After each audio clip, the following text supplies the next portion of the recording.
All right, ladies and gentlemen, I'd like to call this meeting of the West Dallas West Milwaukee School Board to order. Board Member Keller, would you lead us in the pledge? Pledge allegiance to the flag of the United States of America and to the republic for which it stands, one nation, under God, indivisible, with liberty and justice for all. All right, and Sarah, would you call the roll? Mr. Becker? Here. Mr. Keller? Here. Ms. Carr? Here. Mr. Verbos? Here. Mr. Lee? Here. Ms. Kaiser? Here. Ms. Steele? Here. Ms. Lee's excused. President Burns? Present. All right, proper notice of this meeting has been posted in accordance with the open meeting laws of the state of Wisconsin. For our agenda tonight, are there any modifications? There are no modifications. All right, and then I believe we are going to start right up with our Dottke student showcase. Are you ready to get rolling? We're ready to rock. All right. Thanks for having us. My name is Greg Gels. I'm the principal at Dottke Project-Based Learning High School. I'm joined tonight by Braden Bast and Aiden Danforth. They're going to be sharing out on a project that they did. I have like 2 slides to share, and then I'm going to hand it off to them because we all want to hear from the students. So I'll try to be brief. I brought you guys a little gift, and it's something from our school and something that has been made in our school. So the mugs are printed off our sublimation printer in our business class, and they are, matter of fact, I'll go to this next slide. They are part of our Phoenix market. So some of you came to our grand opening of our market, our student-run store. Everything in that store is created by students, made by students in their business class. So we don't like farm that out to other places. Students make it. We find out what students want, and they make it for the business class, and then they have it in the shop. So anytime you're at Dottke, please come walk through. They'd love to see that you're checking out their work. And then on the bottom right there, so they made the mugs, but on the bottom right is our beehive. We've had an active beehive for about 4 years. They harvested the honey a couple of weeks ago, and so inside those mugs, you'll see a little bit of honey from our bee business. And hopefully you can enjoy some tea and continue to enjoy the mug as well. And then lastly, on the handle of the mug, it's just some important dates. Our 8th grade discovery nights are coming up. So those 2 dates are on there for 8th grade families that are interested in learning more about Dottke as a high school option for next year. And then also our exhibition nights in January and in June. So of course you guys are invited to that and encouraged to come. This is really my only major slide before I hand it over to the students.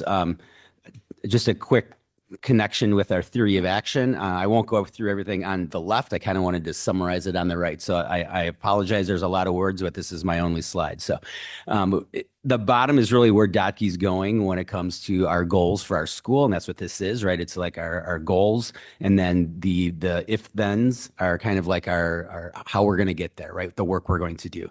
So the things that we want to do in order to get to our goals of having our value-added score for next year's report card being at a 3 or above, and also moving students that are in low risk and college pathway 1 typical year's growth, and also how to move our students with some and high risk students into aggressive growth. In order to do that, the bullets above just talk a little bit about that we want to be using high quality universal instruction. So what we're working on with our staff. We want to be using priority standards and success criteria. If you ever visit our school, you'll see that we have learning intentions and success criteria that are very clearly posted and referred to by teachers. And if things are going well, students can repeat those too and let you know what they're learning and why, which is the next bullet that talks about giving teachers frequent feedback about our ELF, which is our adult learning framework. For the first 100 days of school, those are our 2 main focuses, is learning intentions and success criteria. We feel like those lay the foundation for the other pieces that we need for instruction. Moving on, we want to build a collective capacity in our staff to provide challenging, high quality lessons at grade level, right? We want that for sure. Ongoing collaborative data cycles. We're really working with our core content areas to have collaborative meetings, and as part of our PLCs, and our instructional coach and myself are in those meetings weekly. So those are going very well. We want to create a shared ownership in student outcomes, which is something that we've really had success at Dottke with a smaller school and a very bought in staff, but we want to continue to have shared ownership of all student outcomes. I should all in there.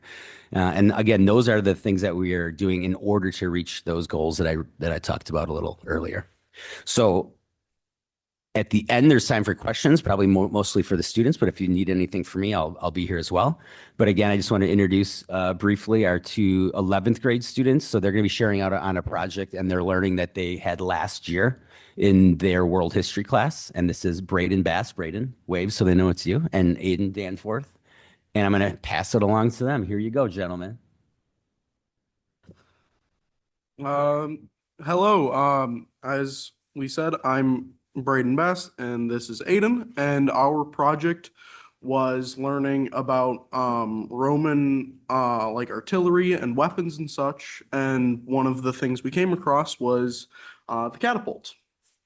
Something that is very cool historically, and we figured there's a lot of history behind it, so we could work that into our world history class to try and research it, the history uses of the catapult and how it has applied to modern artillery and weaponry with So we did, as we said, we did this for a world history class. It was for half a credit. I guess our sorry. oh no, you can go back. I had a driving question. Drive away. Drive away. Our driving question was, how do artifacts from ancient Rome reflect the culture, technology, and societal values of their time, and what relevance do they hold for us today? So we're hoping we can answer those questions and show you what we learned about it. This was easy. All right. So our priority standards that we had to address were investigate how language and culture can unify a group of people, evaluate the factors that contribute to cooperation and conflict among peoples of a country and the world. We also had to evaluate the purpose of which a technology is created and analyze the consequences intended and unintended to different cultures. We also had to evaluate a variety of primary and secondary sources to apply knowledge and major eras, enduring themes, turning points, and historical influences to analyze patterns of change in the community, the state, the United States, and the world.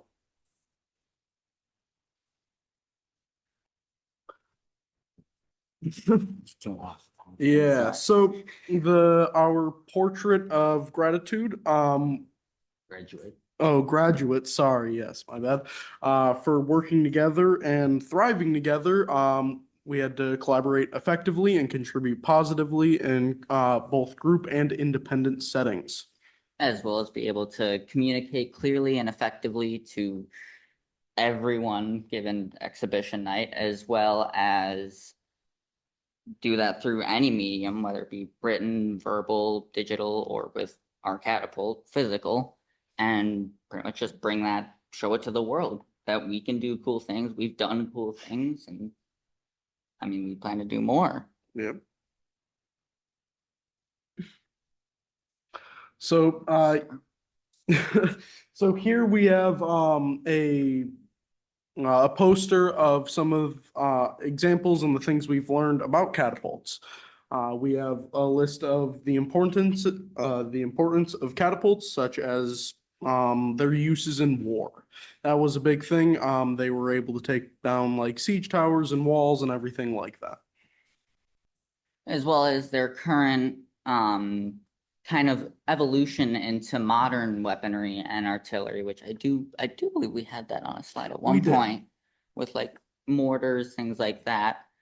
But anyways, the historical part of that, they're really interesting because like, right? You got this. No, I don't.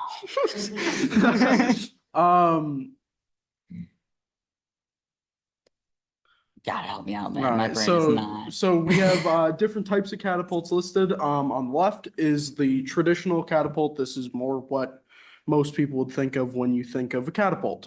In the middle is the ballista, which is then it's a type of catapult, but it just shoots giant arrows basically. And then we have the trebuchet, which uses a weighted system to throw large rocks over great distances.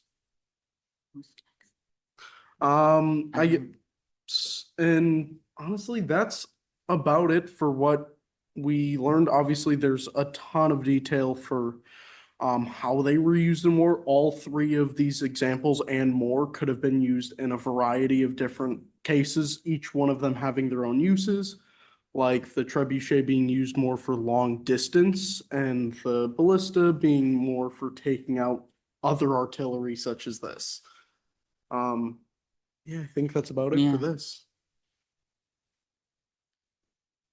Um, This is a timeline of our process, starting from the top left down to the bottom right of us going from the very beginnings of the catapult with some pieces of wood to eventually getting it launching and working, mhm. which was awesome to see. Yeah. We should add video. Yeah, so this wasn't the main point of the project. This is just the deliverable, but it was a very fun part of it, being able to build such a cool project for our school. Here are some more photos of just the final assembly. On that left photo, you can kind of see a reference photo of what we were using to inspire our build, and then obviously what we ended up actually having. Braden, do you guys know what when you talk about the inspiration for your build, like what time period or country or where this model came from? So like we were talking about, we were specifically focusing on Rome and their style of warfare. But the catapult's been used for hundreds and thousands of years, across many generations, I guess you could say. So there is an Yeah. exact pinpoint of when they were used. They've been used across a good chunk of history and still are used in variations today. Can you tell us more about like here's some other pictures of you guys, but some more of the research that you did and the learning that occurred? How did you come about with deciding on this type of catapult? Well, most of it was with it being, when you think of a catapult, this is the type that you think of, but that also tied into how this is the Romans' version of a catapult, because it was originally the Greeks who kind of did catapults, at least from what Mhm. we could find. And then the Romans were like, hey, that's neat, and took it, made it like this, and that became the standard for catapult. And so we found things on some web sources of blueprints and schematics of like different types of catapults that were from, I think it would have been like, what, 100 AD or something, Yeah. like really old, that were photo scanned online. And it was super fascinating to see how people drew up blueprints and schematics from 2000 years ago. Yeah.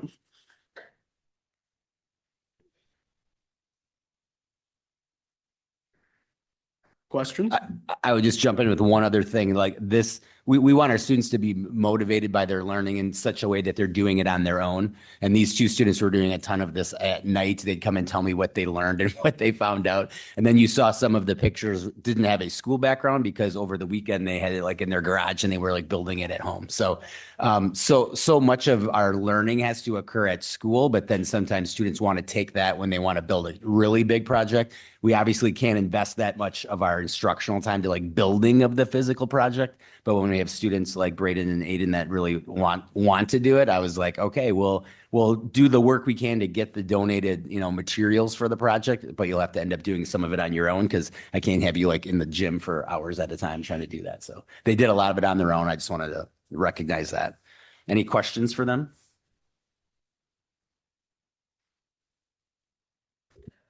Two things. So what did you catapult and how far did it go? Okay, we originally intended to fully go like a catapult. It launched a dodgeball maybe 5 feet. Okay. We highly underestimated the thickness of the rope we needed and the amount of rope that we needed. Because I mean, in that image that you can see, that rope, I'm pretty sure we ended up switching that out for a like stronger and thicker rope and much more of it because it could barely like lift up the arm. but we did get it to launch. And that's the point, Yeah. is that you took your failure and made it into a Yeah, success. kept and improving of over course, which is several days. really part of the process, which leads me to the second part, which is kudos to the school in itself. So I listen for certain things as we talk about project-based learning. And one of the things that you said, Aiden, is you, Aiden. Braden, you made reference to, well, we made this wonderful catapult. And so to the eye and to the person that's just coming through to see, they're like, wow, look at what you made. But it really wasn't about that. Yeah. It was about the process and not the product itself. And you actually said that in your own words. And that is really important, that it isn't really about the final project, which is what we always heard a lot of teachers and parents saying through the years. Oh, well, we've been doing projects for years. And it's not about the project. It's about the process. And I think that's what you captured today. You really did learn a lot along the way. Thank you. Thank you. Any other questions for our presenters? Isaac? Just a quick question. Would you be willing to have a bunch of elementary kids watch you chuck pumpkins? Because I think that would be the highlight of their life. That is the goal.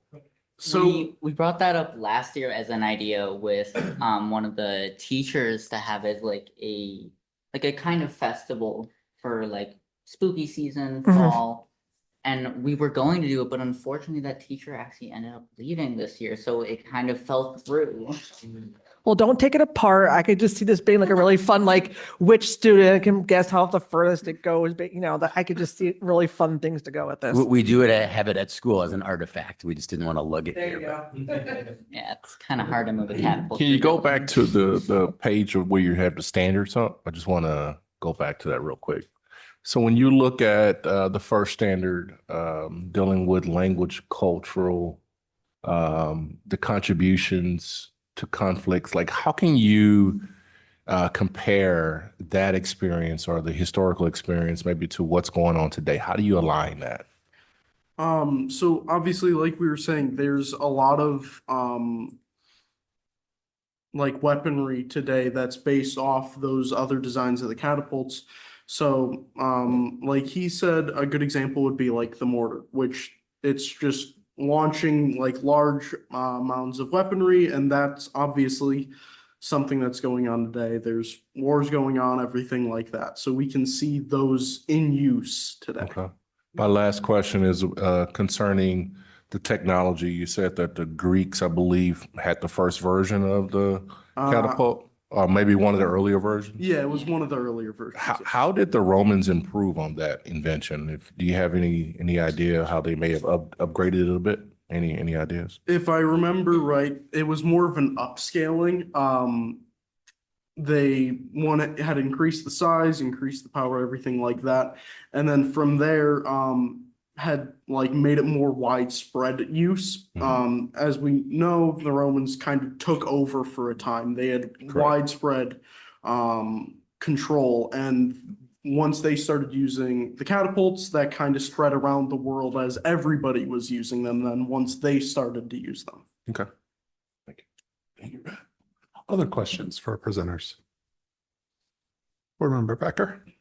Thanks, guys, for coming in. I'm curious about, immediately I remember a science project I did with my dad, and it was, he built, it was an arm, we had a golf club attached to it and just kind of swung it and let it fly and just trying to predict roughly where the ball was going to land. I kind of wonder about extended learning with this catapult, like thinking about the math and the physics applications, and even materials applications where you talk about the rope. Have you given any thought to doing something similar in the future? Could it be used for more instruction? I think about just that there's a lot of roads you can go down with this. And even if you don't have a shop class dedicated to it, could it be something that you... Mr. Becker does not know what he walked into because these two want to probably share the next thing they're trying to get me to let them do. You guys are big thinkers. What is your next thing? So we've been talking with Gels and quite a lot of other teachers, and we think if we can fit it in with the class obviously show our learning, everything like that, because that is the more important step. We think a cool deliverable would be making like an Iron Man suit type of deal, making like an exosuit. So trying to get bigger and better for our deliverables because it's a cool way to show our learning. Whether that's weaponry or for a computer programming type, class or lesson. When I was in Minnesota, I was studying engineering for a couple years, and one of the side projects that engineering students could do was be on the solar car team. So you learn programming, you learn design, you learn manufacturing, again, materials science, all these different things that you can get into. So it really is, it might seem simple, but it really could lead to some very interesting and much more complicated things. Well, good stuff, guys. Thank you. Thank you. Great, thank you. Other questions? No? All right, I will just say that if you need it, I have a physics activity that deals with building a catapult and doing all the math with it. So let me know if you need it. But otherwise, thank you so much, everyone, for presenting. Thank you for coming. I know this is a difficult thing to do and come and talk with a whole bunch of adults with a lot of screens, but thank you so much. You guys did a great job. Thank you. Thank you.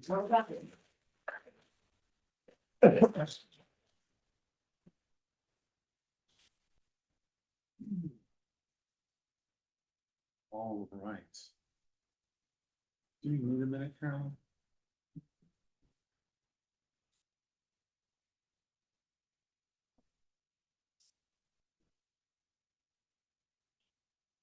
This is doing my report. I did a little early. They shouldn't be standing so close. We're ready. Yeah. All right, so that'll take us to item number 7, which is our superintendent's report. And it looks like we have some participants coming up here soon for it as well. So good evening. We do have a couple of updates I want to bring to the attention of the public. Wisconsin Department of Public Instruction has released certified financial figures for the state general fund, general school aids for the 25-26 school year based on student counts and year-end financial data. The aids are the largest form of state support for PK through 12 schools in Wisconsin and are funded based on current year data. We will hear our figures on tonight during board action. We have of 421 districts, 111, which is 26%, will receive more aid for the 25-26 school year than they previously did. So as you can see, the need for aid is more prevalent than it's been in the past. And we're looking forward to hearing the report tonight from Mr. Norris. I wanted to call him Dr. Norris. He's working on, that's what I wanted to call him. I messed that all up. We're crossing our fingers there. All right, October celebrations, National School Lunch Week. We have Unity Day on the 22nd, as well as School Bus Safety Week this week. You're a Good Man, Charlie Brown. I have so many questions and I'm so excited. Growing as a kid, growing up and watching Peanuts on TV and reading the comics, more like watching it on TV. I'm not gonna lie, than reading the comics. I'm not a comics guy, but I'm so excited to see the production. And Shelley, are you ready? All right.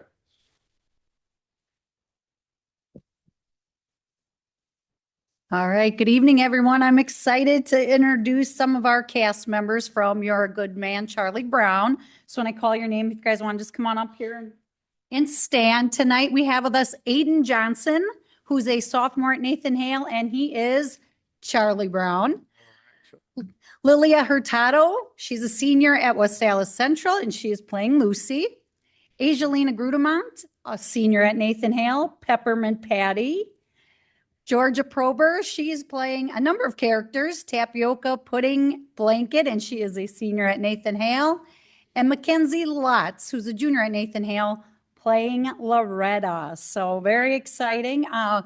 We encourage you all to come and see them. Performances are November 13th through the 16th at Nathan Hale. And I'm going to ask them a question because I'm really curious. Like Dr. Robinson, growing up seeing Charlie Brown, and this is the season of Great Pumpkin, what it's like playing a cartoon or animated character in real life. So if any or all of you would like to respond.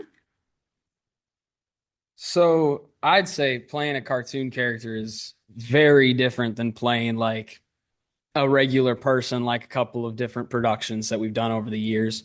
Playing a cartoon character, especially something as iconic as Charlie Brown or Linus or Schroeder, is trying to represent, like, to show how the comic books made the characters come across over the plethora of years that they were on TV or in newspapers or magazines. And that's just the main part, is trying to capture the character itself otherwise than playing a regular person.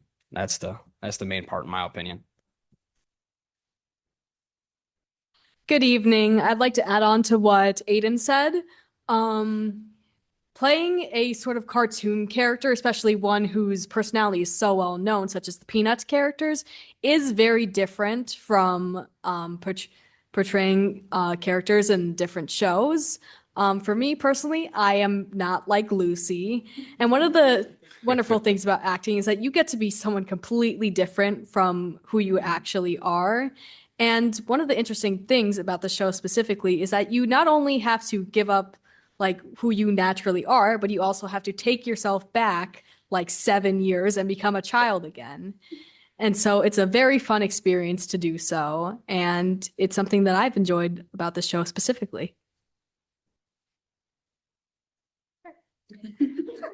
Hi, I'm Angelina Gridemont. I think playing a cartoon character, I think it is really different than being a human because one, these characters are very young. You have to think like you're a child again. And I guess that's the point of acting though, because you're not who you are on stage all the time or ever, but that's okay. Yeah, it is really fun though, and you guys should come see it because yeah, it's really fun. I don't really know how to answer this question because it's a musical.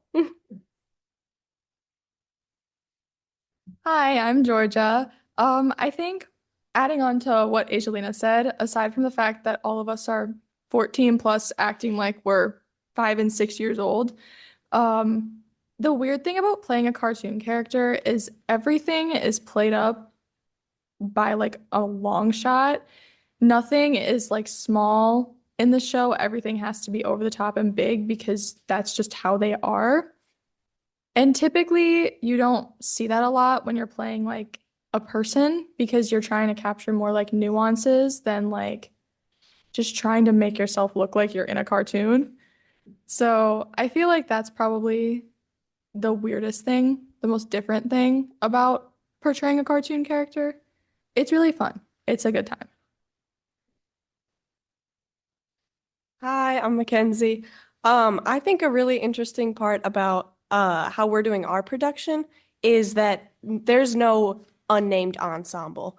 Everybody, since there are so many characters in the Peanuts, everybody has a name. So it already kind of gives you a structure to build off your character in the ensemble. You're not just another unnamed person. Not saying there's anything wrong with that. It's just, it's a little more fun to have a little bit more structure and be able to have a little more freedom to develop your character that way. All right. Well, I just want to thank the cast for coming out and all that they do. And again, encourage the board. And if you need tickets to reach out, we'll make sure that you have a seat at their show. We do a picture? Oh, okay. We're going to grab a picture. Okay. Yep. Just wanted to say, Aiden, I will be rooting for you because I always want Charlie Brown to come out on top. And he never seems to do that. So I'm rooting for you. All right. Just kick the football. That's all I want. I will let him over this guy.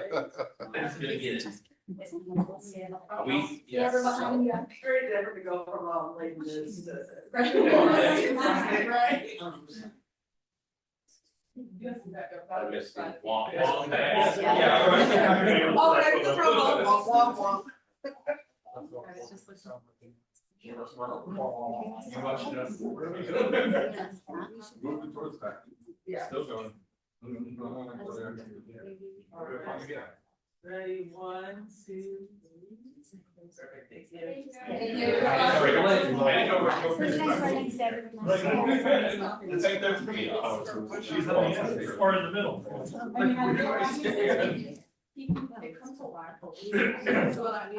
She usually plays the mean girl and figures like, oh, she's lucky.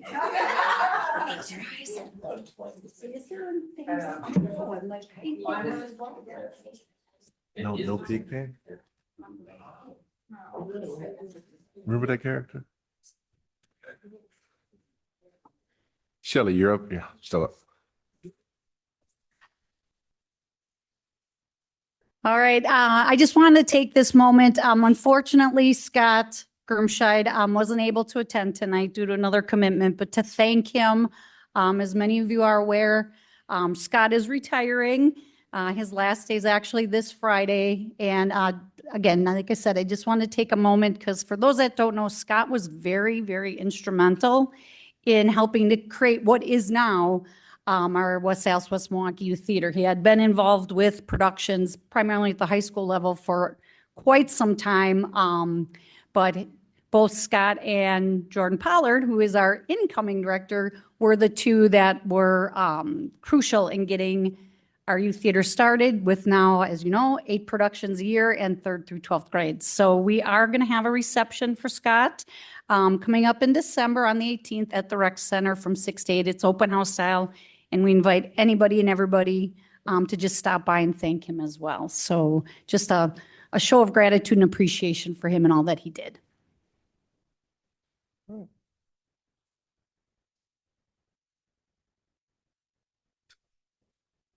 Students in Transition Program. The Students in Transition Program would like to extend our appreciation to several community partners for their generous support. Thank you to Aurora Hospital for multiple donations of school supplies, to MARTA, Milwaukee Area Retired Teachers Association, for providing school supplies and Target and Walmart gift cards, and to Forest Park Presbyterian Church for once again contributing to a wonderful donation of school supplies. Your continued generosity makes a meaningful difference for our students and families. All right. Our team of the week, I had the opportunity on last Friday to support our boys volleyball team. They defeated Greenfield in straight sets, which is 3-0. And so we're looking forward to the next round on tomorrow night at Franklin. So if any of you board members want to find me, that's where I will be at the game. So we would encourage everyone to come out inside of the entire community that may be listening, come out and support these young men. They are really a sight to see. They're great. They're great. So also from this past weekend, we did have several qualifiers for state cross country.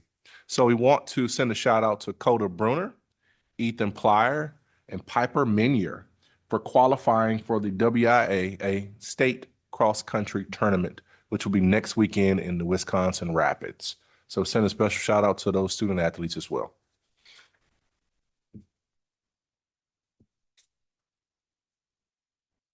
All right. Couple of community events. We had some instructional rounds I participated in last week and this week. We had full leadership meeting, West Allis Rotary Club. I did participate in the winter jacket distribution at Pershing Elementary School with the Knights of Columbus. We had our board retreat here last Sunday. I participated in a meeting with Employ Milwaukee collaboration efforts. And city schools meeting was held at Central High School on the 21st. MATC partnership meeting as well. And then, of course, the volleyball game that I just talked about. Tonight, we have our voice representative is Toby Weimer. Toby is a senior at Dottke. She's a member and 2-year captain of the Central Dance Team. She's a senior Girl Scout and Badgerette Pom Pom Camp All-Star. Now, I would not have known what that was until 3 months ago. So I know exactly what you're talking about now. Toby, go ahead and I kind of introduced you, but what's going on at Dottke? And Central, if you want to talk about it. Again, hi, I'm Toby. I am a senior at Dottke. And some fun things that we've had going on is we had our 8th grade presentations last week, Thursday. I was a representative for Dottke. We just went around telling all the 8th graders at FLW what Dottke's about. And we also have had our crew challenges, which crew is like our homeroom. It's a lot of academic intervention time, but we also bond with our community. And our most recent crew challenge was our kindness challenge. It's just where we could show how we could be kind around our school. And I believe one of our crews gave staff pet rocks, which I thought was pretty cute and pretty cool. And our Hope Squad is hosting their first Spirit Week this week, their first Spirit Week of the year.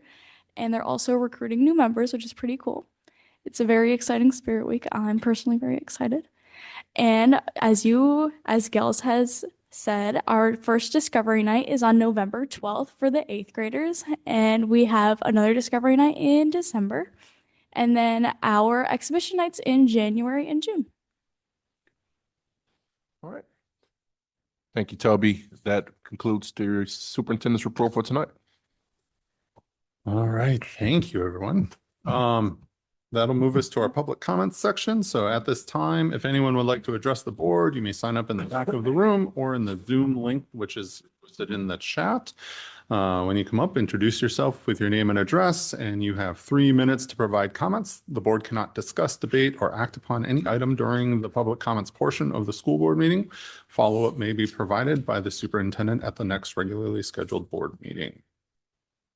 Currently, there are no one signed up, and I don't see anyone racing back there, so I will wait for just a little bit.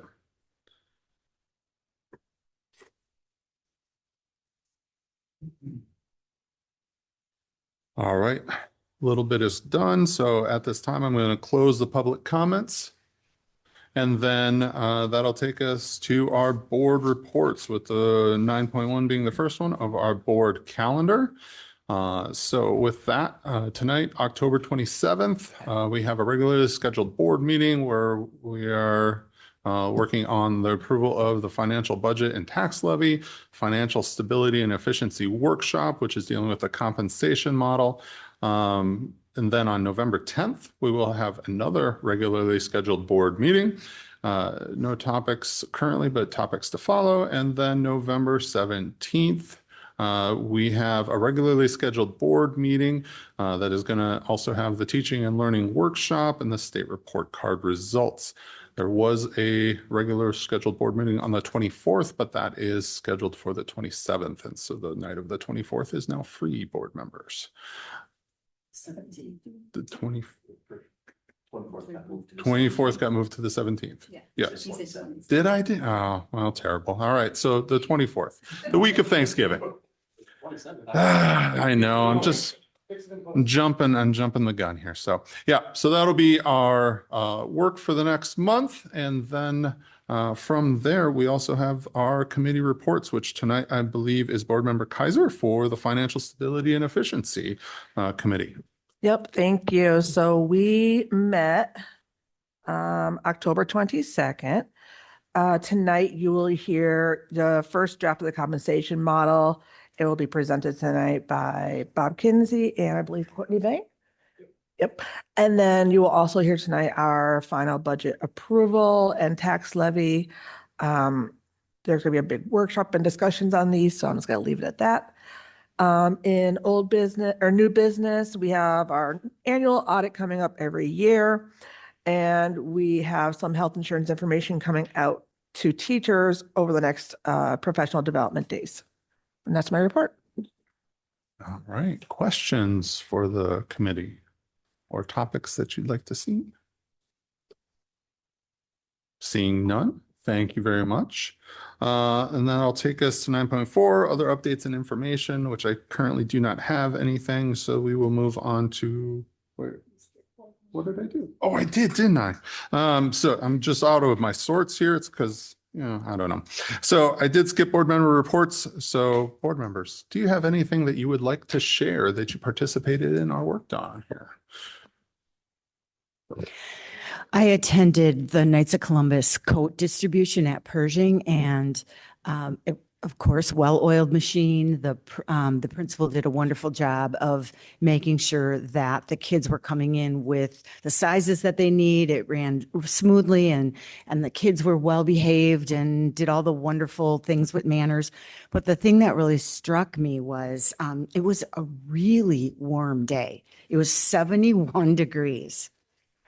And I was walking to my car afterwards, and it was recess, and there were kids with those coats on on the playground at recess. And I thought, oh, they were not letting go of those coats. And I just thought that spoke volumes.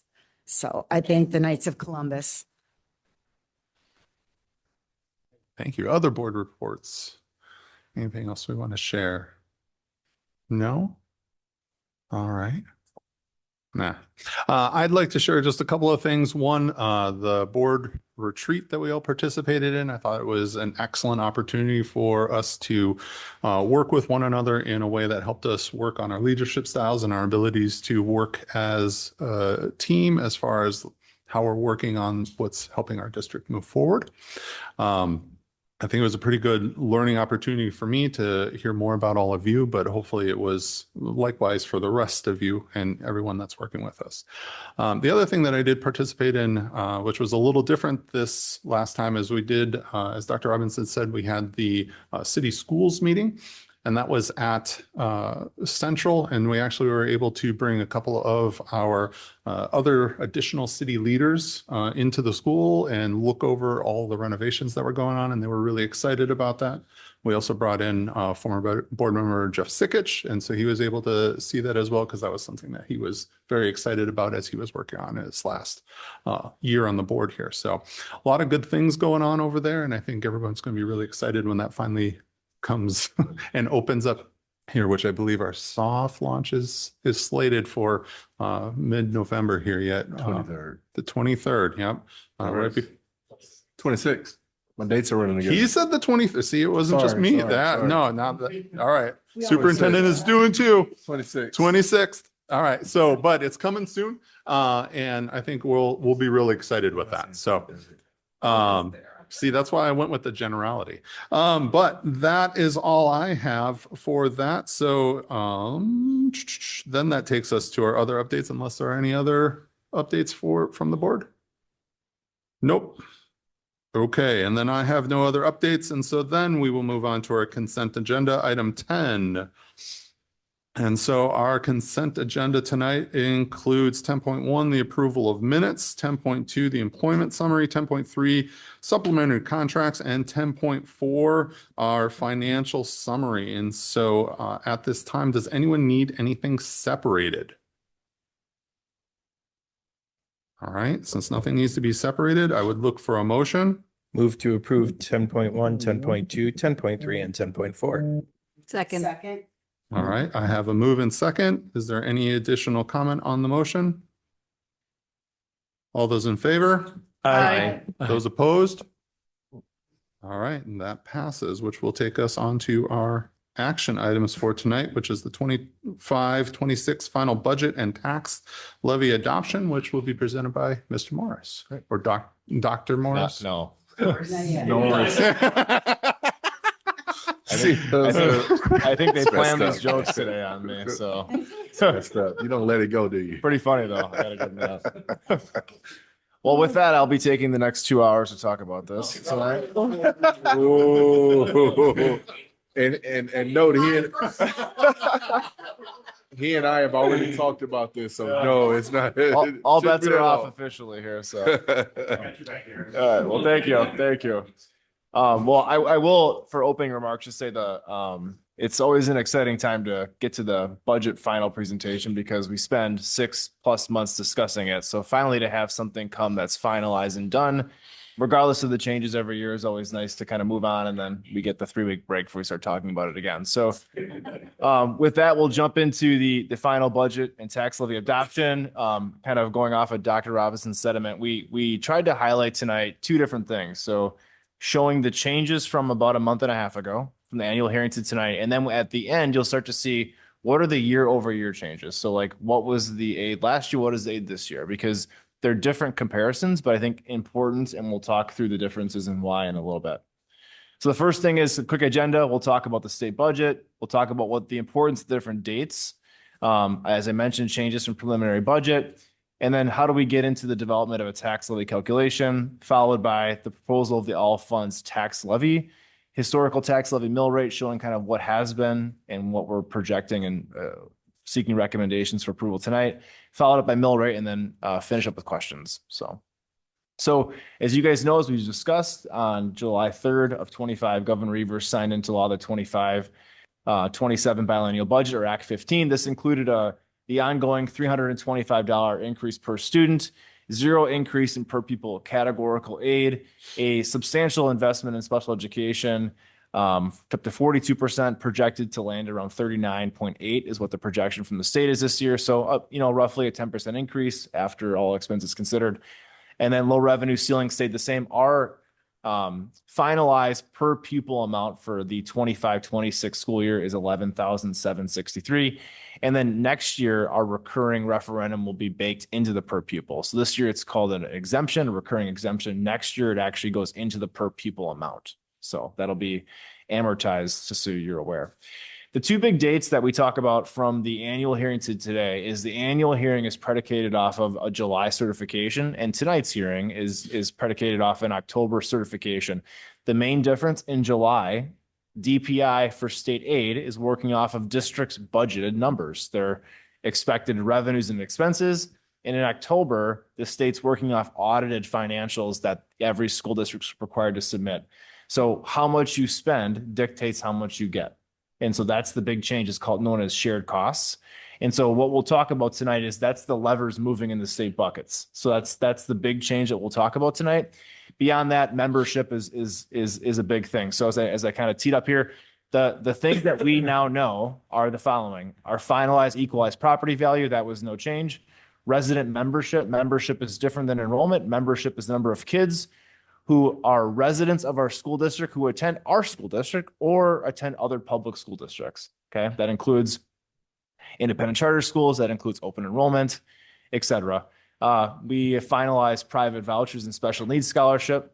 We review and can include our audited 24-25 revenue and expenditures.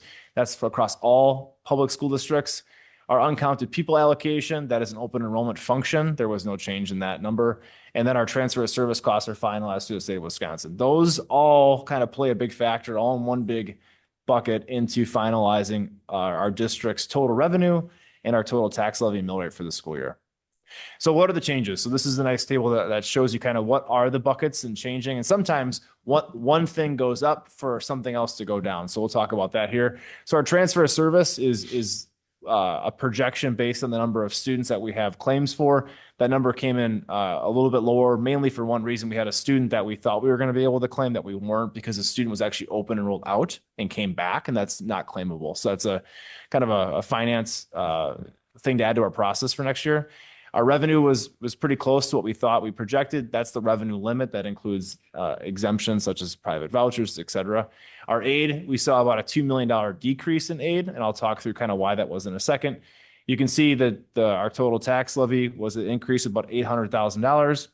The Fund 10 tax levy portion of that is $48 million. That was about a $2 million difference. Our energy efficiency there was no change to that. Our capital referendum levy decreased by 1.1 million, and that's because of a bond premium. We'll talk about that in a second. So essentially, of the $2 million increase to Fund 10, 1.1 of it's offset by a decrease in the bond premium that we got from the referendum. So the total impact of the changes to the community is about $900,000 total. So it's the levers of the equalization aid playing out. And then our Fund 80 levy saw no change. So why did we receive $2.3 million less in state aid? As Dr. Robinson mentioned in his report, about 301 school districts saw a decrease in state aid. That's mainly because the state produced no more dollars into state aid this past biennial budget, the first time in a long time that's happened.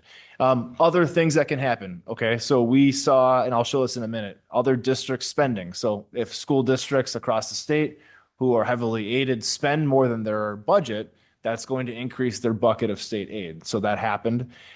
We had a small decrease in state and our shared costs. So We budgeted for the previous year about a $700,000 deficit. That $700,000 was for the IT computer refresh.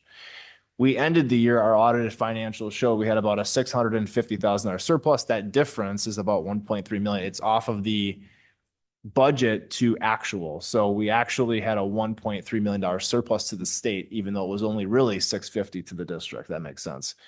And the last one was we received a premium on a referendum bond sale, meaning up front, we got about $1.1 million to help make this year's payment, which means if you look at the previous slide, that bond premium payment has gone down by about 1.105 million. So that offsets the aid. So of this, the difference is really about $1 million less aid. That 1 million out of the 2.3, we should receive an increase in the previous year because that bond premium will fall off. We won't have that again. So here's kind of the interesting piece that Mike Lukomsky, who's behind me, kind of dove into from the state's perspective. Here are a couple different, this is a shared cost slide. In green, you can see the districts that outspent their budgets. So Green Bay had a shared cost estimate of $270 million. They actually spent $294 million, $22 million more. Milwaukee had about $1 billion that they spent. They projected 970. So that's a $71 million increase in shared costs. These are the different things that happen across the state that impact the budget. So you can see the percentage change in what they projected to spend versus what they did spend actually ends up realizing real dollars in state aid. So Green Bay got about 4% more in state aid. So did Milwaukee. Grafton about 5%. Racine 5%. So these are big numbers, right, that take away from the pot. So when we see, and I would call it about 1.1 or 1.2 in real aid decreasing, we're in the bucket of school districts that didn't get more because one, the state didn't pour money into it, and because of the reasons I mentioned before. So it's just a reality that 70% of the school districts are going to be having the same conversation tonight as we're having right now. So how do we get to the tax levy? First, it's our revenue limit authority and our aid, and the difference results in our total tax levy for the school year. So our first is looking at going off the formula, looking at our revenue limit authority. Our total revenue limit authority is about $109 million, which is up by about 10%. Now, that $10 million difference, 60% of that is the operating referendum increase, right? The rest of that is private vouchers. That's going to be the increase in the per pupil and the things we've discussed already. But that roughly 60% of that is the operating referendum. We mentioned, now this is going to show year over year. So previously we were looking at from September to today, the month difference. This is year to year, 24-25 certified budget to 25-26 certified budget. You can see here, revenue limit authority up 10%. State aid only down 0.47%. So we roughly ended up getting what we got last year in state aid. We just were projected to get more, and we ended up not getting that, which has happened a couple cycles in a row now. Our equalized property value, our equalized value actually went down 2.4%. And the state average growth was 8%. So that we thought going into the July estimate was going to produce more aid because the more property poor you get, the more aid you get. But that did not materialize for the reasons we mentioned, unfortunately. So our private vouchers increased about $1 million, 14% increase from last year to this year. And this is kind of a nice look at how that's changed over time. So it's important to note here that the columns are the budget year. So 23-24, 24-25, and 25-26. The top row is only the non-referendum levy. We're trying to compare apples to apples. So as our total levies increased, this year it's increased for the operating referendum. That hasn't been the case in previous years.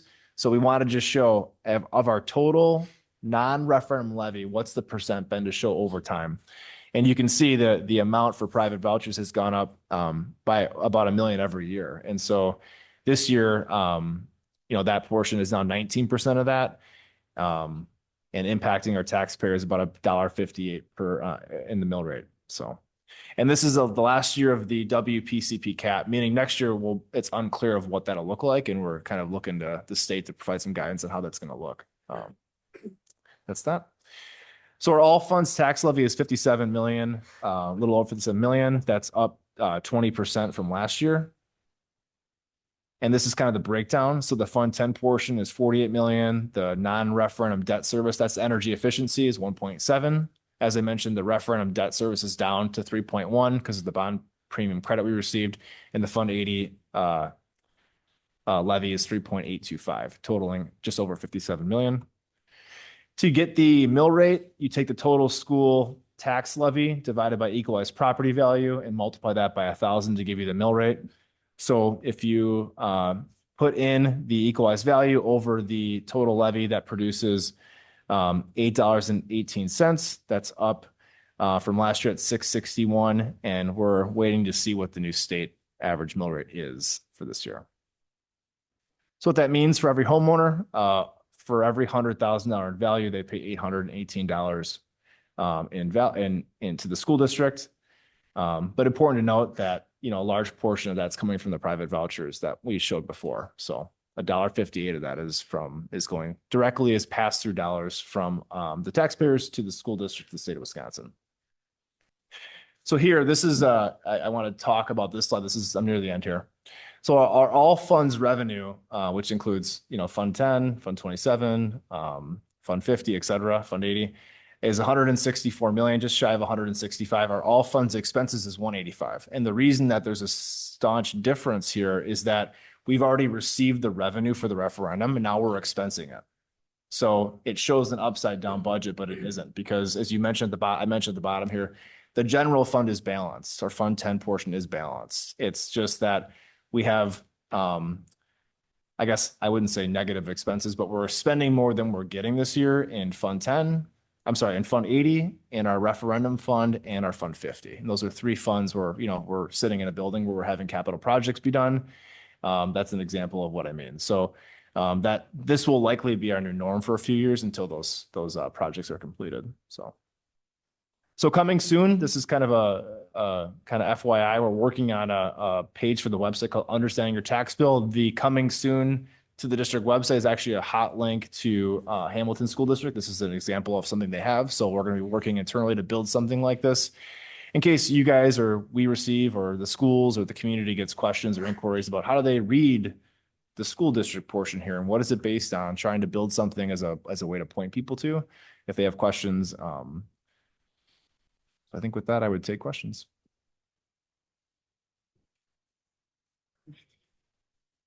Questions? Yes. The mill rate that we're voting on tonight, how does that differ from the last estimate from the last time that we met? We have that, Mike? Pull that up. Yeah, we'll pull that up. Okay. If you don't mind, Brian. Yeah, thank you. Good question. While we wait, other questions?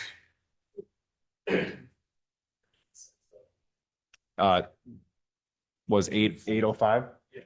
805 up to 818. Yeah. So close, but yeah, the state aid difference is really the reason. Yeah, no, that makes sense. Okay, thank you. All right. Other questions from the board? Yep. How much of the mill rate is for the referendum? I don't think I had that included this time. Yeah. Do you have that broken out, Mike, from the operating versus the capital? Yeah. This thing's important to have these figures because if we get once the bill hit the mailbox. Sure. That's when the people will start to yell. And so I think knowing, well, the amount of your mill rate is this much for the referendum, and we can break it down by recurring and Sure. what the capital was, but I think that's important along with the 19.3% of the non-reference. You can subtract out, if you know what the mill rate is amount for the referendum, you can subtract that out and say roughly 20% of the remainder is going right to vouchers. So that's a conversation that I plan on having as much as possible. Sure. With anyone that I have discussion with about these property debt. I do know that there was no change in the revenue for the referendum. So whatever we showed in the annual hearing, which was less than the community promise, is going to be less this year, actually, because the bond premium, the levy for Fund 39 went down from 4.2 to 3.1. So the portion of this increase is less than we told the community it was going to be, which is a good thing. And it's less than we said it was going to be in the annual hearing. So you can pull it up here. Mike's got it here. So might be good numbers for board members. yeah, yeah. I can certainly update this presentation afterwards and reshare it with you guys so you have it. But the $5.8 million cap or operating referendum came in at 0.54. So 54 cents for the mill rate, and we communicated 56 cents during the referendum campaign. So it's less than that number won't change because we're receiving all those funds. The $70 million capital bond is coming in at 32 cents. And we communicated 44 cents. Now that will change over time and we'll get closer to 44 cents as we're levying more dollars. But you have to remember that part of what we're going to be levying, going back here to this slide, is the non-referendum debt service. So that number, that 1.7 million, goes to 900,000 next year. So if you just decrease that to 900,000, that difference is 800,000. That'll go on to the referendum debt. So there will be no new taxes to people. They're already paying it. So, but that'll shift the mill rate. That'll increase the mill rate for this portion, but it won't be new money for the taxpayer to pay. And the same thing will happen the following year because there's only 2 years left of that. So that 1.7 is going to shift completely to the referendum. And the last piece here is that that 1.1 million that we lost in state aid will come back to us. So that'll be decreased off the general fund tax levy and be put back to the referendum tax levy, if that makes sense. So while the 57 million is what it is, I don't anticipate that substantially increasing for the referendum at all. It's just going to be the methods for how we're taxed will just change. Right. And for me, that's great because that's what we communicated. Yep. And like, that's what I want to make sure that the conversation is brought back to about this, is that the numbers that you're seeing is what we communicated or less. Yep. It's not more. And the increase is not only because of the referendum. Yep. It is also because a substantial increase in voucher, 14% increase over last year, over $1 million from last year. That's not a small amount. And so I think that is the thing that we need to talk about to ensure all of us, that people understand, like, look, the amount that this went up is more, it went up more because of vouchers than for the referendum. You have this together, it's $1.58 for vouchers. This is 86 cents for the mill rate for the referendum. Yeah. Which I understand is go up to 42, still less than $1.58. So I think that's just an important thing that we as board members need to be cognizant of and aware of, so we have those conversations with people. One of those things that because we're going to hear it, that we can make sure we can talk intelligently and with hard numbers on that information, because I think it's going to be important for people to understand about that. Yeah, in sum, the total referendum levy is 8.9 million and vouchers are 9.3. So in sum, you're right, it is more. Yeah. Yes. Yeah. Exactly. And the difference is vouchers is not something anyone voted for. Right. No one put that on the referendum and said, yes, I'll pay more for that. Yeah. We put on the referendum, people voted to pay more for that. And so that is the bigger difference in my mind. One was given permission for, the other one was not. Right. The other thing though I wanted to ask about was the loss in aid that we're seeing this year. So 1.1 million because of the credit that we got for the referendum. The bond premium. And then our budget we passed last year being a $700,000 deficit ended up being a $650,000 surplus just because we did a good job with our budget.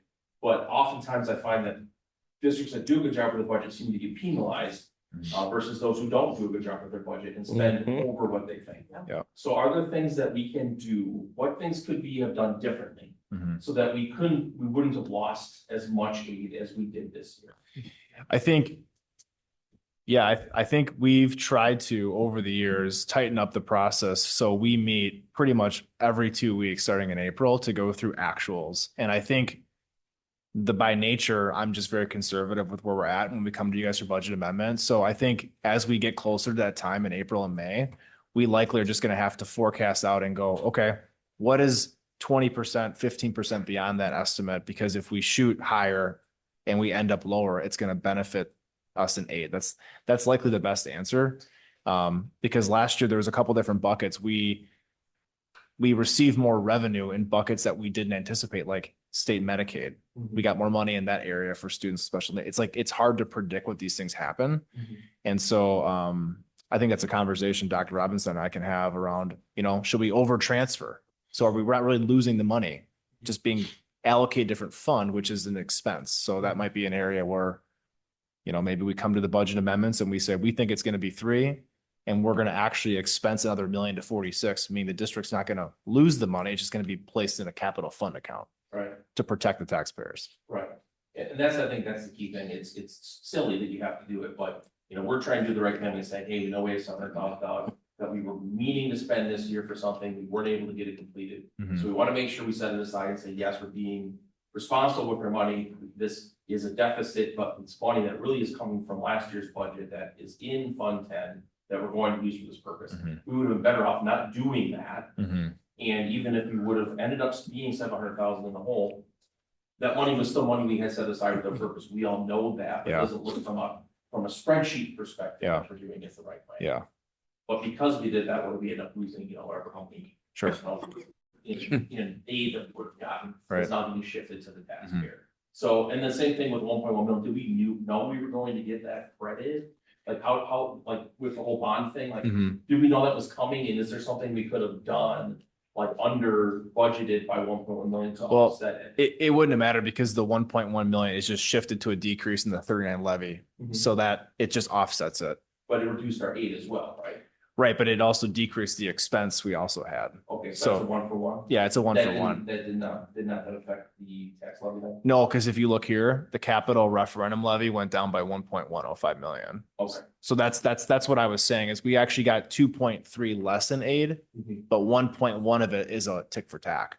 Right. So the 1.2 is really districts spending more money, Mhm. which no little control of, Right, and our shared costs, which we have, to your point, some control over. right. And maybe the budget amendment process in May just has to become, you know, we're going to overshoot this a little bit, but protect the district by putting it into a trust, 7346. Yeah, Yeah, okay. yeah. And that's, I think, you know, we're at the point where these little sorts of things, there's some things we can do with our budgeting because Mhm. we're on top of the big stuff, right? We're not Right. gonna come up like over 5 million. We're $5 million ago. We're not Right. doing that anymore. But I think that when we're talking about referendum and tight, you know, bills for everyone in our community, the more that we can do, if we can Sure. save $40 off someone's bill, I mean, that's only $40, but I think at the end of the day, if we're doing everything we can to try to do that, and we can talk about that intelligently, that's something that lets the community know that we're doing the very best that we can Yeah. to ensure that we're not charging them more than we absolutely need to do that, or that they said that we can. Sure.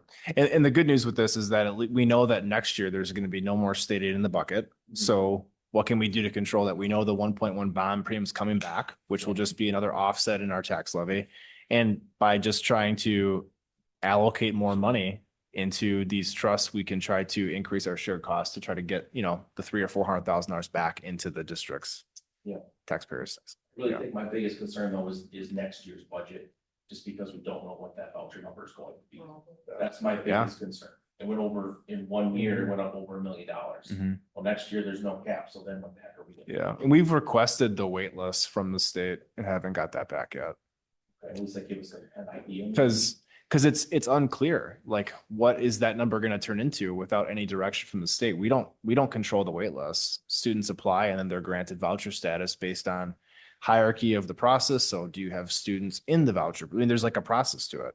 And so we haven't got that from them yet. So I'm curious to see what that looks like. So the other thing that I learned too is that the voucher system isn't like, there's not a year by year verification of that. So if you qualify in year one and then your family's income triples, you don't have to re-verify. Right. And so I wish that would change as well, but that's a piece for you guys to know. There's many families that access that voucher program that are well beyond the income requirement because they were when they qualified. Mhm. It's not like we have annual processes we have to go through for that. So. Thank you. Yep. All right, other questions? Yeah.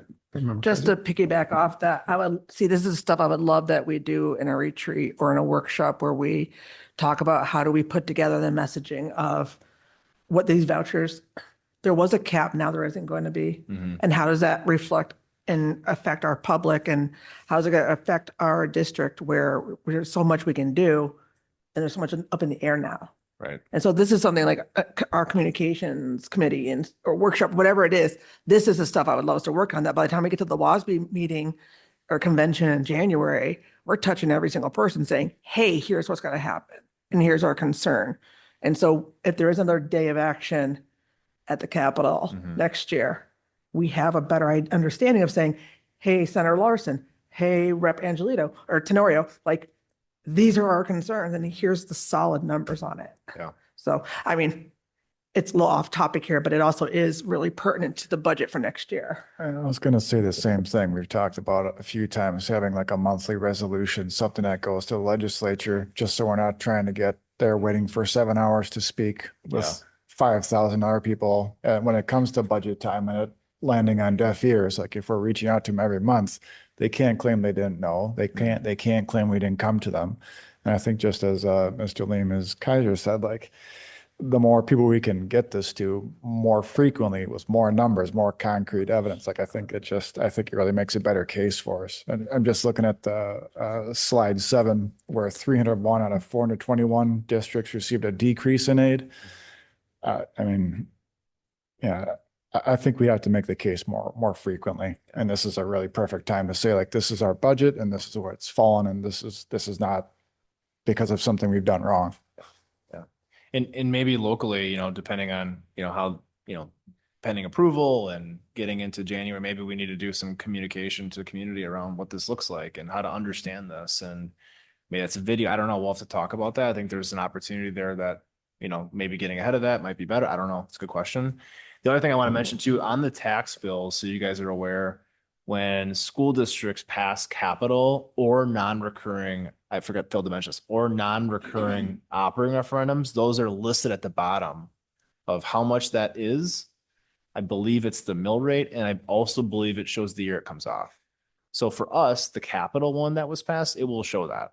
It will show that very clearly in the tax bill, listed separately. So just so you guys know, peace of mind, if you have constituents that ask, it's like, it's listed. The one thing that's not is the operating, because it's recurring, because it's perpetuity, just so you guys are aware. So.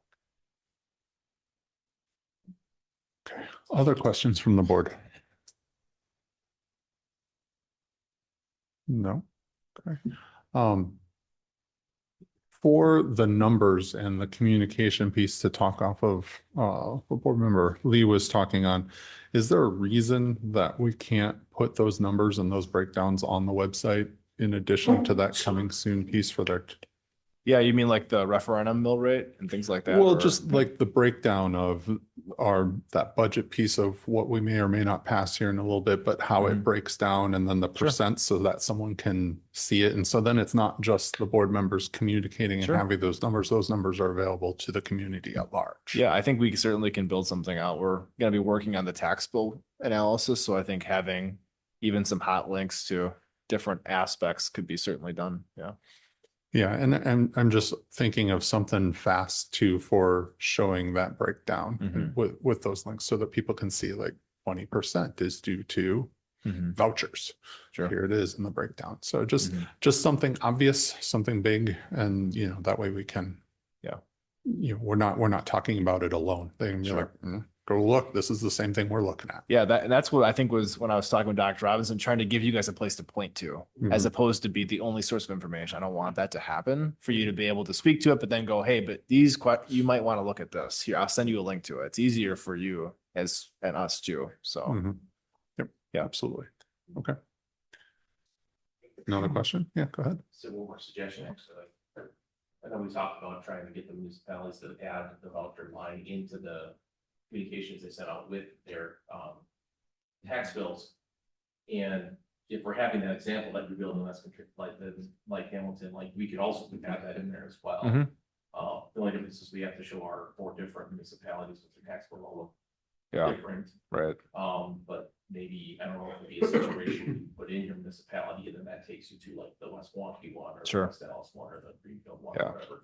So then you can look and do it. It'd be great if you could put a situation as like, what was your tax bill? And you put it in, and then it would run it through an internal calculator and say, okay, this is much going for the school district, this much is going for vouchers, this much is for the referendum. It would just tell from your individual tax bill, this is what this money is going. Sure.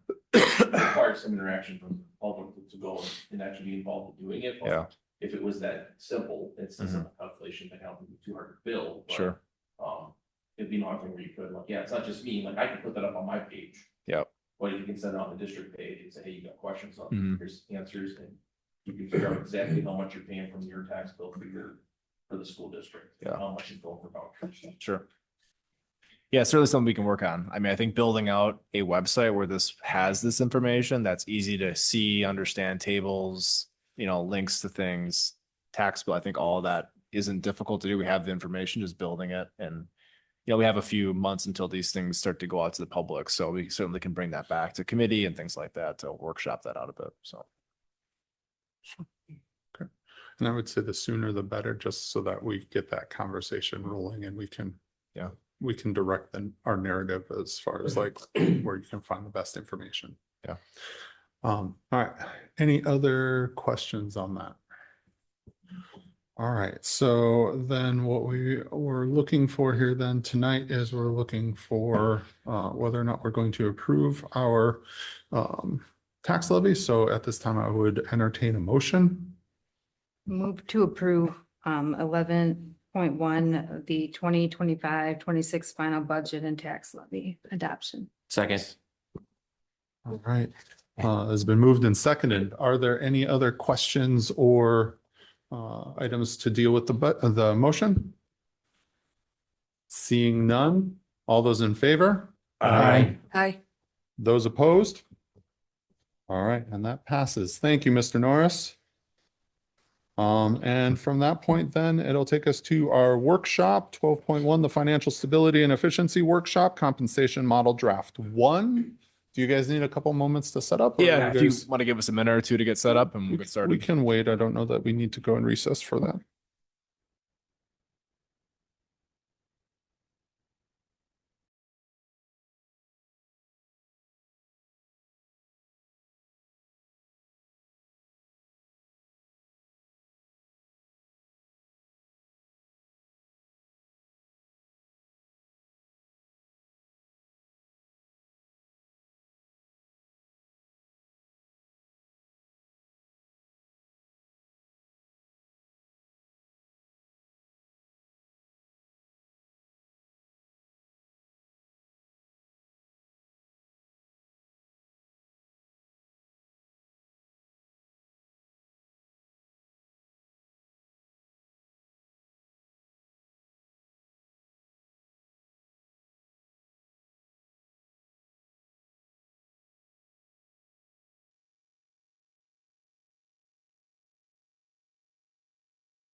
Continuing on with our workshop. Thank you. All right. And then we have Mr. Norris. Are you starting us off with that? All right. So this will be our compensation committee and presentation. So, All right. All right. Well, thank you again for having us here this evening. I want to just start off with some quick introductions, and I'm going to lead the first couple slides here and turn it over to the team here to kind of walk you guys through kind of what we've been doing for a little under a year now. So to my right is Rachel Cruz, Communications, Bob Kinsey on the committee and Social Studies staff at Hale, and Courtney Vang, Principal at Hoover, and Mike Lukomsky, Assistant Finance Manager, here with us. The people that could not make it are Sarah Pond and Janet Dottke, and then Dee Garcia, our Director of Talent and Acquisitions, here as well, is on the committee. So we have spent way too much time on this presentation and way too much time as a committee working on this, but we've spent a lot of time on it intentionally because this is really important for the school district and the retention of our staff. And so big shout out to the team here. They've spent a lot of time getting this ready for you guys because the goal of tonight is for you guys to leave here feeling comfortable and confident that what we're doing, why we're doing it, how it's gonna look in the next step. So just want to thank them for their time and all the work they've spent both before and after school on this stuff. So, all right. So what we want to do tonight, again, we want to give you guys an overview of the committee's work to date. We want to talk really specifically about why this is important. We want to give you guys detail on the process we used to get here. We want to talk about what preliminary outcomes we have, both from the comp model, which you'll get shortly, and the financials of what this looks like short-term and long-term. We really want to get into some detail about how the model works and the priorities behind it, and what the next steps in employee feedback are. We would ask you guys to hold questions until the end. We have about 50-ish slides we want to get through, and we want to get through all of it before we get into the details on this, okay? We're not going to have all the answers tonight, but we know that this is workshop 1 of 2, and there's a lot more to come with this. So a lot of what you might ask or might be thinking might be coming tonight or might be coming in the future. So just please note that. So our why, I think the biggest thing I could mention besides retention, staff having unknown growth paths, regional competition, and prior models, the biggest why here is that a lot of the efforts of the referendum were to get staff competitive for tomorrow, which is today. The biggest unknown that teachers have in our schools is what are they going to make in the future? And at this point today, we can't answer that question. And I think really successful organizations, public and private, can do that to some degree. And I think historically, school districts have had the ability to do that. A lot of research has come out that if you'll see on your piece of paper, which we'll talk about in a minute, a lot of districts about 5 to 10 years ago moved to performance compensation plans. You can simply Google this. There has been studies after studies after studies. The most recent one, UW system did a study on districts moving away from performance pay and CPI models. They're moving back to steps and lanes. So this is timely and it's research-based, and what we're going to be talking about tonight checks a lot of boxes for a lot of people in this district, but also across the state and the country. So really excited. The timeline, this is kind of the flow of the evening. We're going to stop on these dates, and what Bob and Courtney and Mike will speak to is the work we did in each meeting date. So we're going to bring you along the ride, so to say. So as we get into the weeds a bit or high level, it'll be what we did in an actual meeting. So you guys will be able to see the precursors to those things as we go through. But leading up to the involvement from the committee, the district, which would have been the internal team, myself, Rachel, Mike, Sarah, Janet, and Dee, we worked through assembling a district level compensation team. We identified the problem and need for revamped compensation model. We developed a survey, professional educators, and then we had a meeting with our leadership team, our principals, to talk about what were they looking for out of something like this, right? From the hiring LEA, what does that look like? How would something meet your needs? From there, we assembled a district level compensation team. We defined the problem with them, and we developed a survey, which we'll talk about in a few minutes. So how did we get the committee? Who's on the committee? How do we get that? Staff were able to complete a brief information and short answer questions to indicate their interest level in the survey. Essentially, anyone in the district have the opportunity to submit to be a part of it, right? The committee members were selected on the following basis: representative from all schools. We wanted representation across elementary and secondary, as well as student services and other positions within the professional educator group. We wanted representation that was inclusive of our professional educators spanning a variety of years. We didn't want everyone on the committee within their first 3 years. We didn't want everyone in the last 3 years. We thought it was important to keep a variety of people across years in the district on the committee. And then we also wanted representation from administration. Principal Vang and Principal Gels were the elementary and secondary reps. So who was on the committee? This is a breakdown, and it kind of shows you in columns, which breaks down kind of the elementary versus secondary staff. And then in manila versus blue, you can see the years of service that they span. So it's a balanced group. And then in gray, you can see the internal team that I referenced that's been spending our time on this to get us where we are today. So with that, I'm going to turn it over to, I believe, Courtney to walk us through the first committee meeting. Well, good evening, everybody. So I'm going to kick things off with, as Aaron said, once we came together for a team, for our first team meeting, the first thing we did was really work on setting purpose. And I think the second bullet point up there really addresses the big focus of not only this first initial meeting, but kind of our through line through all of these meetings, which is the me versus we. It was really difficult for staff members who've been in this work for a long time, been with the district for many years, to often step outside of that and say, wow, this compensation model may not mean I'm going to be getting a $10,000, $15,000 pay increase. It is what's going to be best for our district long term. And we'll kind of walk you through over the next couple of slides how we ended up getting at the model that we're going to present to you this afternoon, and how we got through that to think about a model that is particularly pertain to a couple of priorities that will share how we got through to those priorities and how they come to be in the model itself. So I'm not going to go through this in detail because I believe you have a schematic that walks you through this. But ultimately, I think the biggest takeaway here is just to know that the district has been through several different compensation models. As Aaron shared, a lot of things changed post Act 10, which has brought us through today. And we as a committee went through this as well. So we understood the history of where our district had been, where other districts have been throughout Wisconsin, and then ultimately where we wanted to get to by the end of our time together as a compensation committee. All right, so we gave a survey last spring, I believe. And as you can see on the boards here, we had about 50, it was an all staff survey. Around 52% of staff ended up responding. And you'll want to note that while the compensation model we'll be sharing today focuses predominantly on the compensation for professional educators, this was a survey open up to all staff. But professional educators were the bulk at nearly 80% of respondents giving their opinion on this survey. And you can see how it was broken down by years of service, as well as which campuses had the largest numbers of employees filling this survey out to give their voice in how they felt about compensation at our district. So one of the first questions we asked was, do you believe our current compensation system meets district priorities of attracting and retaining high quality employees? You can see the response up there. Next question, with the projected 9% increase, we wanted to know if they believed that their compensation would be regionally competitive. So you can see the 3 responses and the breakdown up there.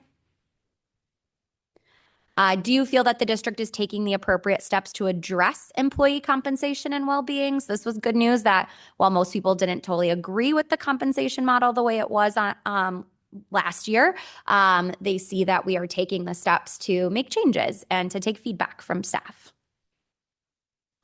And then this slide highlights what the biggest concerns were with the current compensation model. So you can take a look there and see one of the biggest components was the lack of competitiveness to other regional districts, and then the lack of salary increases beyond just the cost of living adjustments. So you'll see a little bit more about this coming up and how we tried to address some of that at the committee level. All right. And then one of the other questions was, how satisfied are you with the current compensation model? And as you saw in that initial survey question about how they felt about being compensated, this question just mirrors the responses that first one addressed. And then what type of model would you prefer in 26, 27? So I'll give you a second, if we can just pause on the slide for a minute, to take a look at the different models that were presented on the survey and how people landed.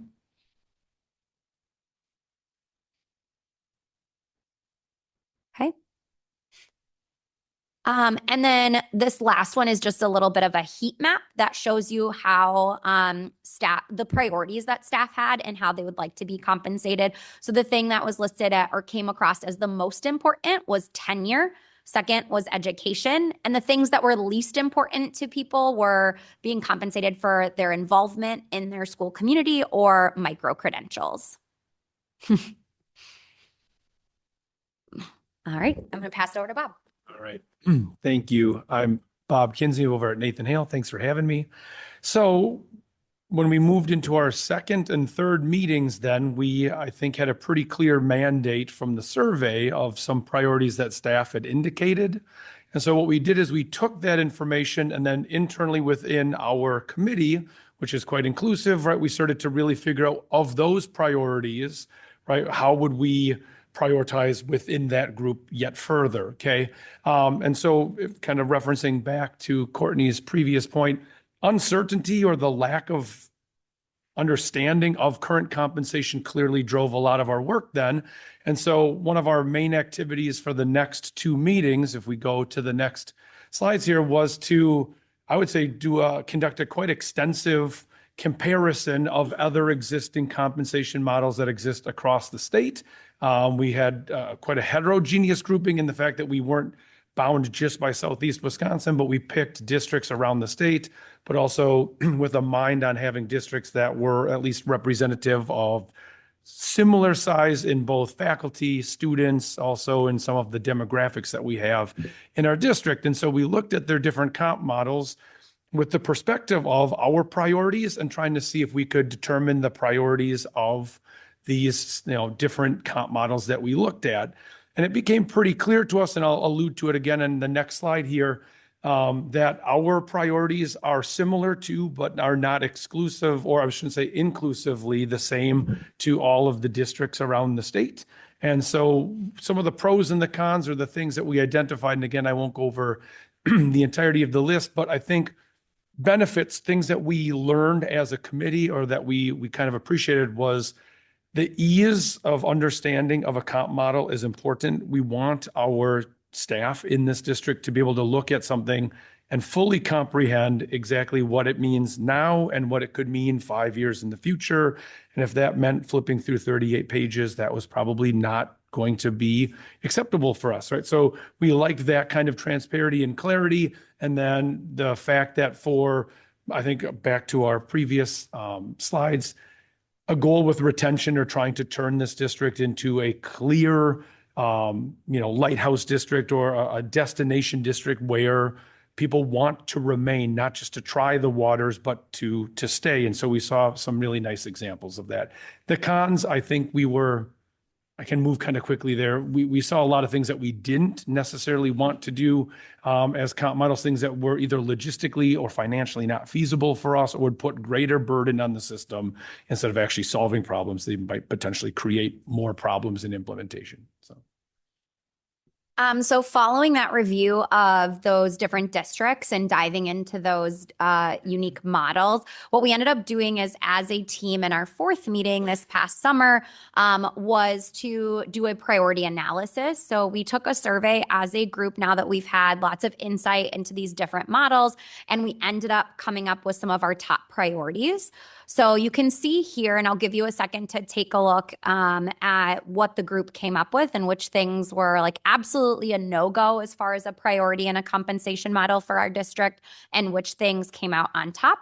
And then from those 4 things on top, you can kind of see what stuck out is that clear and transparent structure, the need for additional pay for high needs positions, the retention salary bumps at certain points throughout people's tenure, and then a value for years of service here in the district.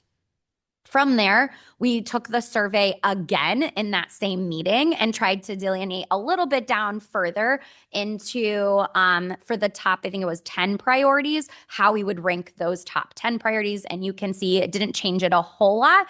It just started to show us outside of the top 4 where other priorities fell in the mix of things. Once we came up with those top priorities, go ahead. We came up with what our committee's priorities would be.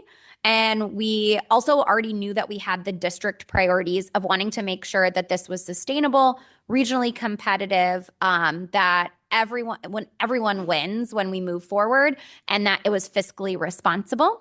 And then we match that with our committee priorities. So you can take a look there at the top 5 committee priorities that we came up with at this meeting.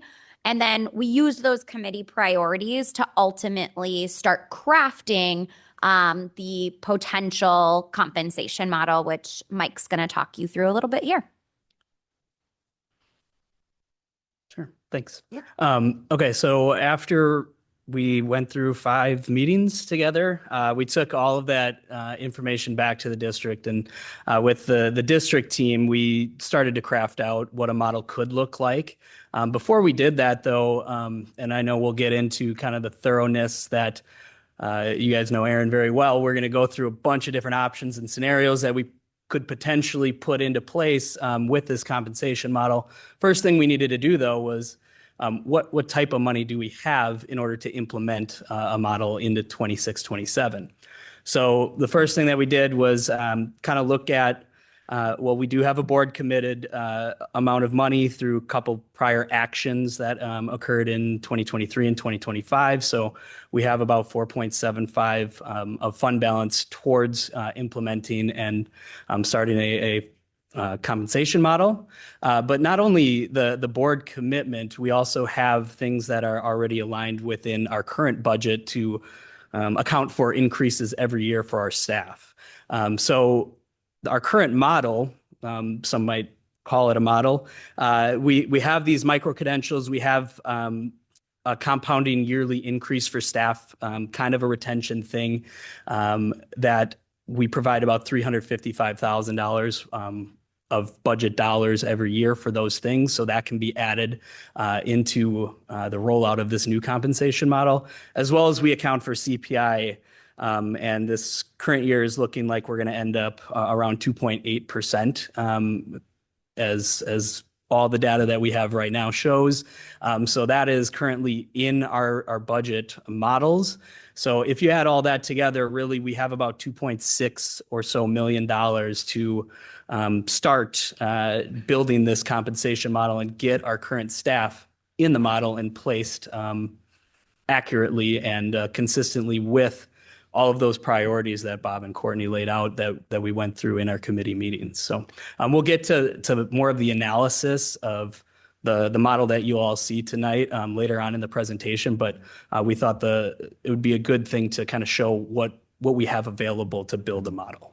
And just quick to note, the board commitment, we did divide that into 4 years. So that means that we're not going to expense the 4.75 in 1 year and then not have the money in the next year to do it. So dividing it into 4 gives us 4 budget cycles to build that back in.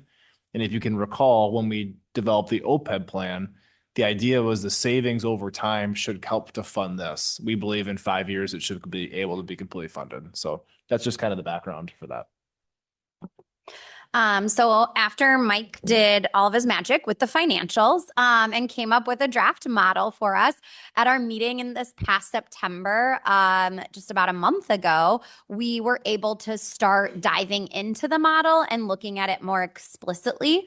You can go to the next slide, Erin. All right, so a couple of characteristics of the model that was put together. One was that it was focused on a steps and lanes model, which we saw in the staff survey was a big priority for a lot of the staff, that they expressed they wanted to see a steps and lanes model again. The 3 lanes would be for education, a bachelor's, master's, and doctoral lane. There would be retention bumps built into the model at different years of service. There's 30 steps total, or 30 years essentially, and each of the lanes is broken down into 6 quadrants. And then there's also market rate adjustments for high needs or hard to fill positions, which we'll talk about in just a couple of slides, as well as a 7-year external cap, meaning that we can compensate people that are coming into the district up to or for 7 years of prior experience, because that's what we can afford.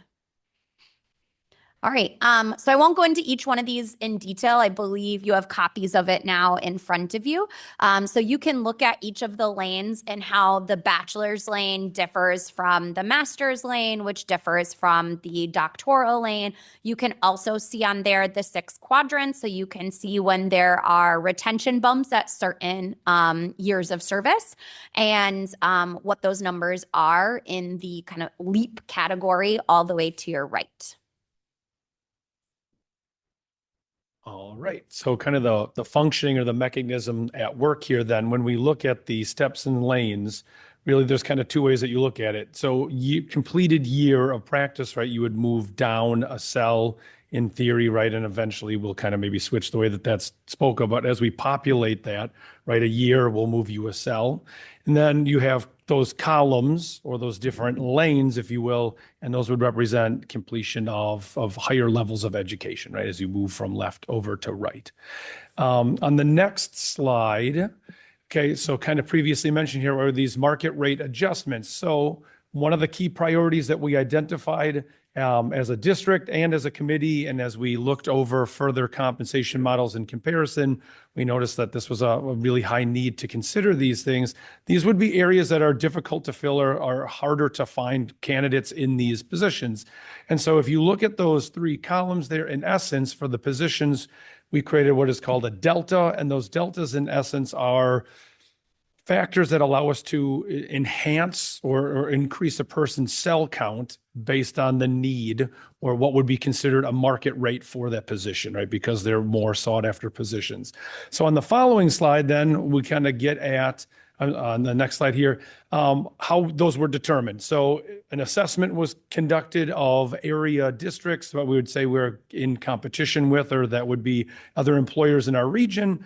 And so by looking at what would be a fair market rate within this climate, then we developed these deltas so that we would remain competitive in those high need placements.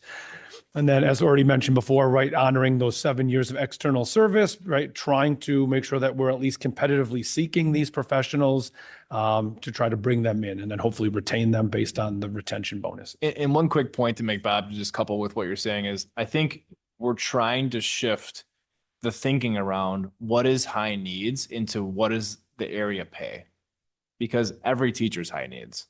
I think the committee understands that. I think you would all agree. It's just that what an average of what a position is paid is what we're trying to be competitive with. Hiring a school psychologist at a certain rate is different than saying they're high needs. Well, we're trying to pay them competitively to keep people here. I just think it's a different level of focus about a different metric. So I just want to make that point. Okay, so this isn't going to be like an AP pop quiz. We're gonna work through some scenarios here. We'll call this modeling. So this first one is a general example of just like how we use the steps and lanes. So there's not really necessarily any sort of trick to this. We're just trying to show that in a scenario such as this one, where a current teacher who's teaching high school English here, 5 years of experience and a bachelor's degree, you would use those steps, those cells down. And if we look across then, right, we would be able to see that they would be moving from completing their 5th year in E. So then the next year when we populate the compensation model, if this goes to plan, would be going into F then, right? Just that 1 year would increase 1 step. So they'd move from 55 something down. Okay, so then we'll look at a couple little examples. So this was part of the work that the committee did. We were tasked with going through some scenarios, one, to see if this made sense and was as transparent, as clear as we were hoping, and two, to also kind of do a real systems check on whether or not there were oddities or like moments that, the compensation model kind of glitched or we couldn't figure it out, and then we'd need to process through that further. So I don't know if you would like just a moment to take a look at the scenario. I'm not testing you here. But if we're looking at that same general position, high school English teacher, 6 years of external experience. So this would be someone coming into our district, being hired in that first column of a bachelor's degree. If we advance it here, right, because of those 6 years, we would honor their 6 previous years. And as we then put them into the comp model, they'd be starting their 7th year, which then puts them at G, year 7 in the bachelor's lane. So then we kind of add a couple variables, right? So in each of these scenarios, we scale up by a little bit. So the 2 variables that we add here is now we have a special education teacher, and not only a special education teacher, but one that has master's degree. And so when we think back to that previous slide where we looked at needs assessment or market rate, and I had mentioned deltas before, when we look at a teacher such as this in one of those more difficult to fill spots, they have a delta of 3. So we're in the second lane now of masters, right? Based on their education level. They had those 2 years. And then if we advance it here, those 2 years plus the delta that looks to give them a fair market rate for their position and expertise would then actually move them down those 3 more years. And that would put them in at an F in the master's category. And I think the thing here to think about is they come in with 2, so they start at 3. Yeah. So then the 3 on top of the 3 gets you to 6 or F. Yeah. It's a weird nuance, but you got to always look at the number. That's what they finished. Yeah, they completed those 2 years. So they go into their 3rd. Yep. And then the last of the scenarios from that round of committee meetings, scenario 3, add yet another kind of variable to this. If we were hiring an occupational therapist, which is yet kind of yet another category over in our market rates. So now we're going to actually add them into the doctoral of the furthest right of the lanes based on need to fill. And so even though 0 years of experience coming into profession here, they have a delta of 4 based on market rate, plus they're in that doctoral lane. And so when we play out how that would work on placing them, so it's actually going to give them, as in essence, like they completed 4 years. Those were the deltas. And so they would come in then at E in the doctoral lane. All right. All right. So Bob kind of went through some external examples if we were making an external hire. So of course, the committee had a lot of questions about like, well, how does this impact me? Where will I fall on our placement, our compensation placement? So I'm going to try to walk us through that. A few things that we are going to take into account as far as criteria goes. One, similar to external candidates, would be at education level. So we need to know what lane are they going to fall in. Their current years of service, both outside of and inside of the district. Their current salary, that's going to be important to note because we do have a $1,000 floor and a $4,000 ceiling. And we'll talk a little bit more about that in a couple minutes. And then we also wanted to make sure that external hires wouldn't be provided more benefit than internal hires. So somebody getting hired outside of the district isn't going to make more than somebody already working in the district in that same position. That was a big focus for the compensation committee, and it was one of the biggest priorities that staff highlighted. As I mentioned previously, there is that external cap of 7 years. So if they came in with 15 years of experience, we're only honoring those 7 years, 7 of those 15 years, and then also taking into account the market rate or the delta that their position is assigned. So similar to Bob, this is a pop quiz actually, is the internal example of where we would place somebody. So this is somebody already working in our district, elementary school teacher, so there's no delta here. They have the following credentials. They're currently sitting at a 25-26 salary of $66,905.99. They have 13 years of experience completed, assuming in the district, and they have a bachelor's degree. So take a second, see if you can figure out where this person would be placed in next year's model, correct? All right, you can click a forward. All right, so they'd be placed in cell M, and the reason being is it's the closest years of service value in that cell. Sorry, I should go to my slide because it's a little hard to read up there. But they've finished their 13 years of experience, so that's where they're at right now. And if we were to give them credit for all 13 years of that experience and going into the following year would actually put them at cell 14, $71,332, but that would be a $4,426 increase. And we have that $4,000 cap. So we actually have to place them at the cell below that, keeping them at cell 13. So they'd still get an increase for the coming school year of $3,719, but they would be placed in cell 13. Okay, got all that? All right. The next one is an internal example. Another internal example, a high school English teacher. So there's no deltas here. They are making $56,731. They have 4 years of school completed and they're in the bachelor's degree lane. So take a second to see if you would figure out where they are placed. All right, this one's, so they finished the 4 years. So you would think they'd be going into their 5th year of completion. But the reason they're going to be placed into cell F is because if they were to be placed in cell 5 for going into their 5th year, that $55,068 is actually less than what they're making right now at the $56,731. And nobody's going to lose money in this model. So that's why we would jump them up to the step 6. All right. Final internal example here. We have a middle school teacher making, so no delta, making $52,974. They have 5 years completed and a bachelor's degree. So we're sticking in the bachelor's degree lane. So take a look at where they would be placed just initially. You can click ahead, Aaron. So in this example, this person would be placed into step 6 because when they finish that 5th year, they would now be making $60,000. They'd be going into step 6, $60,969 being their salary. It is more than the $4,000 ceiling. So this is an example where that $4,000 ceiling would need to be broken in order to bring them up essentially to the market rate that this position is slated at.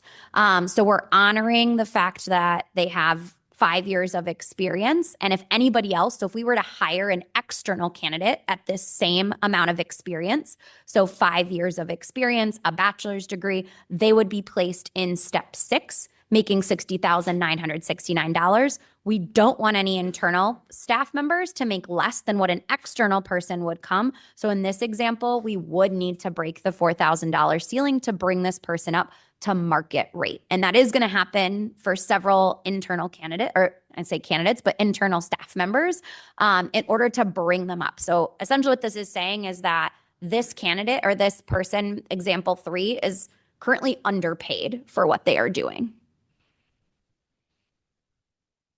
Okay. I think you're up on this one. I have 47. Oh.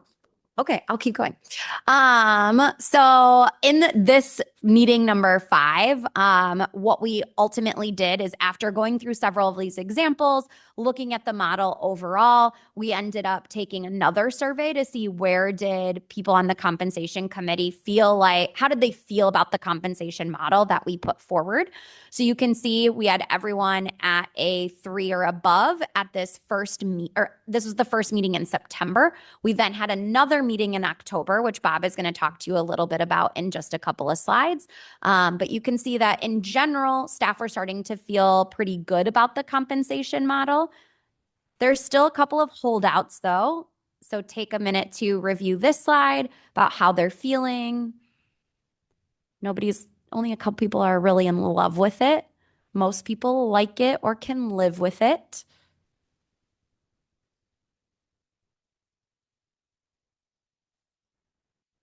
So people do not want us to honor the micro credentials if that meant that we would decrease salaries.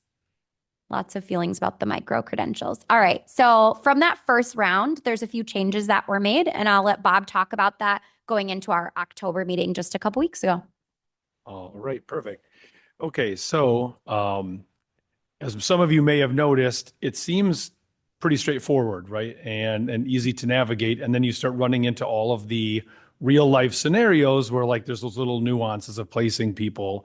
And it also then kind of opens up the question about is this really honoring loyalty of staff that have been here and looking at where retention bumps were. I won't have to look back, but I'll show you kind of a point to this later as we move forward. Some questions about whether this is really hitting the priorities that we had set forth. So not that any of the work was bad, but communication, right, was being kind of developed here. Also, just to give some context of what's going on regarding or kind of around the same time as this meeting, compensation committee members were tasked with kind of holding a very general, not super detailed, but meetings to their staff or to their learning communities, their locals that they're part of.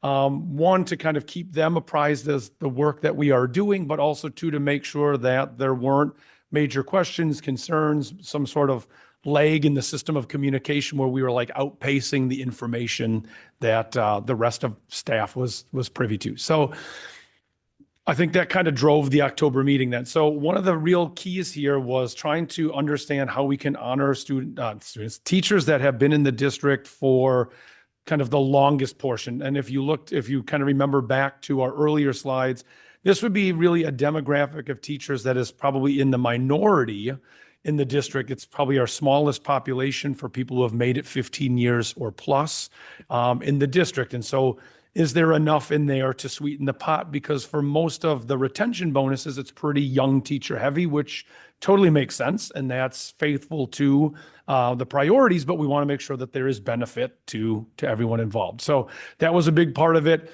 And then that second part down kind of at the bottom there was to make sure that committee members weren't just able to hear the information, but that we had a level of comfort and confidence in the compensation model that we could, in fact, talk to board members, community members, our staffs back at our local. Would we feel comfortable fielding questions? Is the model, in fact, that transparent? Okay.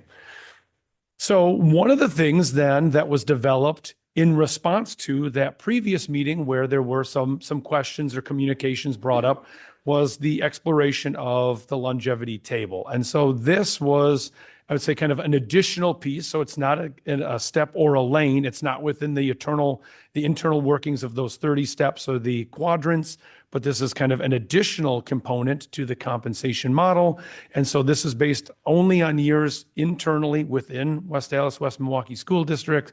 And so if you look, so for people who have been 15 years or plus, right, there are a stipended amount. So this would not be added to salary. Salary would be calculated, and then this would be added to that at the end of calculation there. And so you can see the rate there. At the end of that, we resurveyed our committee members to try to see if this moved the needle, if in fact we felt more confident with the process. And I think the chart really expresses this perfectly.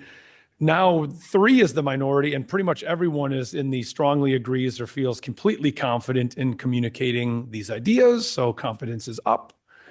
And I think we can also then say that we feel confident fielding questions. And then also on the next one here, what I referred to before is our blue Pac-Man. Also, I think it shows not just the popularity of the idea of a longevity stipend, but I think what it really gets back to is the fact that members of the committee feel heard. This is genuine collaboration. It is communicating from our schools. It's communicating one another in meaningful ways. The committee then is able to use that information and be flexible with what we're creating to really get back to the priorities, because it was very clear that for that 15 plus, the air quote loyal, right, people who have been here the longest, right, this, I think, was a major step in the right direction. Do you want me to keep rolling? Okay. So I think at the end, so we then not only surveyed, but then we were asked, if we had any questions, what feedback we would provide, if we had any, kind of things that we wanted to put on top of agenda, also our thoughts on the work so far. And I think, we've come a long way from those early first, 2 or 3 meetings to where we're sitting now, where instead of thinking about what could it be and how will this committee work, and I think for some of us in this district who have been here long enough, this is my 20th year, right? If we've been on other committees or different groups throughout the years, right? Are we being heard? Are we feeling valued? I mean, is this really moving the needle in a positive way for teachers in our district or not? And I think these are just a small sample of what I would say is kind of the overwhelming feel in the committee right now, is that not only are we doing good work, but the fact that this feels like it's going to another level and is actually not just being heard, but impacting change, right? It's bringing about some real thought to this process. All right. So to Bob's point, we've hit kind of the priorities of the committee. Does this fall in line with district priorities around, well, is this financially feasible? Is it going to be, are we able to sustain this over time? So we did look at more than 3 options. They just weren't worth putting on the slide, because if it wasn't going to fit in our current budget or within the constraints of a district budget, school district budget, we weren't going to entertain that. So three of the options or scenarios that we significantly thought through and wanted to see if it fit in the model are kind of presented here at the top of this slide. So the first thing was, well, what would it actually cost if we could just place everybody at their years of service that they have in the district, and then also while giving them access to those 7 years outside the district that we would be allowing people an external hire to come in at.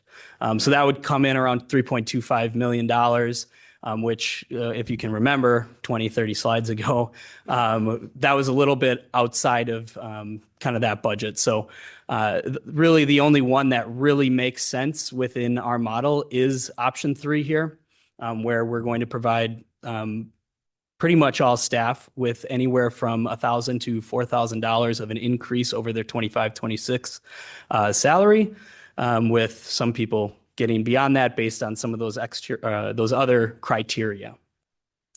So that would be kind of like what we're going to entertain going forward as a team was option 3, and then again the reasons why being the financial implications due to budget constraints, whether it's the state and local budget or what we have prepared in our current budget models. So to show you kind of a rundown of how we figured that out, again, that total budget number was a recall from prior slide. And then what does this model cost? Again, the model implementation costs about 2.35. And then adding on that longevity for those staff that are 15 years and above will cost an extra 268. So you can see it does just squeak into the budget there. And this is just kind of a visual of we did as an internal team here look at if we were to place everybody that's currently in our district today, where would they fall? And this is kind of what came out. Now you'll notice there's a huge chunk in that section G to K area, and you'll see that there's quite a few PhDs. That doesn't necessarily mean we have that much staff with a PhD. It's just they would fall into the PhD lane based on their job description or what they do for the district. And the reason being for the mass amount around letter G or letter K those steps is because we need to prioritize our internal staff and get them up to what we would be viewing an external candidate at. So that's kind of those markers as to where they would actually be placed. So is it affordable going forward as well? So not only is it affordable in 26, 27, but we have to project this out, and really there's so many different scenarios or things that could impact whether this is feasible going forward. So I think the best way Aaron and myself and Sarah thought about, well, how do we really scale this out to 27, 28 and beyond? The things that we thought about were, well, what if nobody left? What would it cost us going forward into those years? Well, projecting that out, it looks like just step moves and without taking into account people getting master's degrees or doctorates, the financial impact would be about 1.95% if everybody just moved that next step in 27, 28. Currently, most banks, they plan for about 2%. I know over the recent history, our CPI in the United States is quite a bit higher than that, especially Wisconsin. So in those high CPI years, the budget will allow for additional increases to the model. And you can see we planned for this hypothetical example here in this situation. Again, and just to go back to that prior slide, you don't have to click back or anything. We do have a bit of a runway for the first 4 years, but then after that, we need to build in kind of some other ways to make this work in the budget. So say there was a year that we had a 4% CPI in the district. Well, we're only providing for 1.95% in the model. We are kind of held to CPI as a school district because that's collective bargaining up to that amount. So what can we do with that additional 2%, or how does the model move with that extra 2%? So a little bit of a breakdown on that. Again, don't hold me to these numbers because this is just a hypothetical scenario here, but say that we had that additional 400,000 in this example after we moved everybody within the model. There's $1,000 for staff that are beyond the model. I don't think we really touched on that quite to this point. There are staff that make above the final step in the models that you guys have in front of you. They will still receive an increase every year of up to $1,000. So that's kind of outside that initial budget, and we wanted to show that there. And then projecting forward, that longevity stipend will likely increase if staff are to stay around. So we have that remainder of $400,000 ish, and that will get applied to the entire model going forward in order for it to stay sustainable going forward. Because if we keep that step one in the model at a static dollar amount, well, we're going to be behind other local districts and regional districts and really anybody that's trying to hire a new staff. So that model does have to move with CPI over time, and that will be accounted for going forward. So kind of bring us home here. We're almost finished. So this is kind of the next part of like, so what comes after this? So pending your guys' feedback and questions, which we'll certainly take into account as we proceed. November, we have a meeting on the 5th, and then we are launching into individual staff meetings with principals and their school staff to walk them through kind of where's the committee been doing and what's it look like. We've got about 20 minutes of content and about 10 minutes of questions, heavily relying on our staff and their leadership on the committee to be able to help, again, exercise. How does it work? How did you get there? What's it look like? How does it impact me? Local level is best here. We meet in December, and the work of November and December is going to be around developing a compensation committee handbook. So that's a look for when we are back to you guys in February is what have staff heard? What have you heard? What does it look like? What's changed? And what's the handbook look like? That's kind of where I'm hoping the devil's in the details starts to come out. You guys have specific questions really deep. That's likely where it'll live. But this gives you guys a nice timeline of what's to come. So we got about November, December, January committee meetings, also one in February. Staff meetings will occur from beginning November 10th all the way up to Christmas at every school. Looking to come back to the board for a workshop again in February to kind of share back on what's different, what's it look like, what have we heard, and then potentially board action in February. And then we would be going back out to schools in March and April prior to the board approving contracts and base wage increases.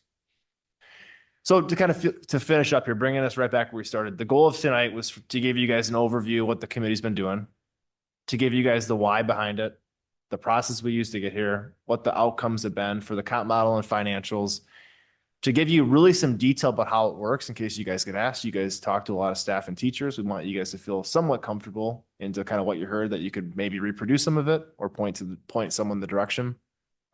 And kind of like how we intend to move forward from here and how we're going to get employee feedback.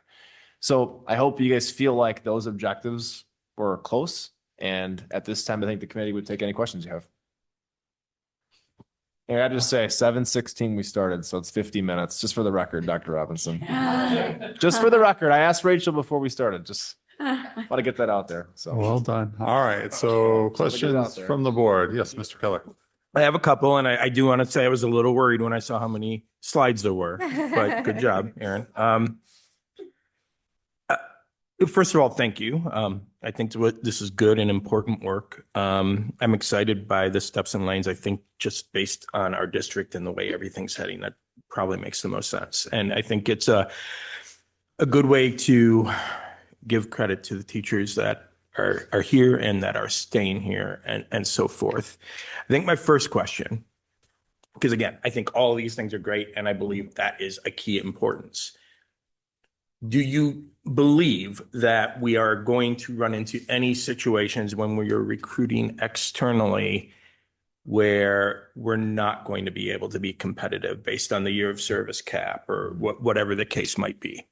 I think in terms of being competitive, no. I think if we are hiring people that are around those number of years that we honor, I think we'll be very competitive because that's what the market rate has. That's the analysis. I think the challenge, to be fully transparent, I think the committee's discussed it, is you get an employee that's we're interviewing from Waukesha with 15 years and offering them an 8-year salary. Yeah. Likely not going to be very competitive. I think it's just going to be a reality and challenge that our principals and our schools will have to a degree. But as you guys have heard, the challenge with that is it's honoring internal staff too. So moving Yeah, that for number sure. up, it's gonna increase exponentially the financials you just saw, which will decrease the model in turn. Mhm. So it was this delicate balance of how we got there, and that was kind of the challenge. But Okay. No, that makes sense. I had one other question, and this just kind of struck me, and you probably don't have the information, but when you were talking about that all staff survey results early on, and the question, do you feel the district is taking the appropriate steps to address employee compensation and well-being? I found it, I don't know if concerning is the right word, but the fact that we still had 26% saying no after we've had the referendum to kind of try to help that. And we're going through this process now. So I guess my question is, was there a follow-up question to that? Like, why do you feel that way? I guess I'm just curious because sometimes perception becomes reality. And yeah, it's a lower amount, but that's still a higher amount than I would expect, I guess. no, it's a good question. We did not have a follow-up. This was kind of I wanted the committee to be grounded by the teachers. Not that the committee would go rogue. They're the opposite of that. I just wanted there to be some data to go back when they go back to their staff. It's like, this is what you guys wanted. We're trying to deliver. Yeah.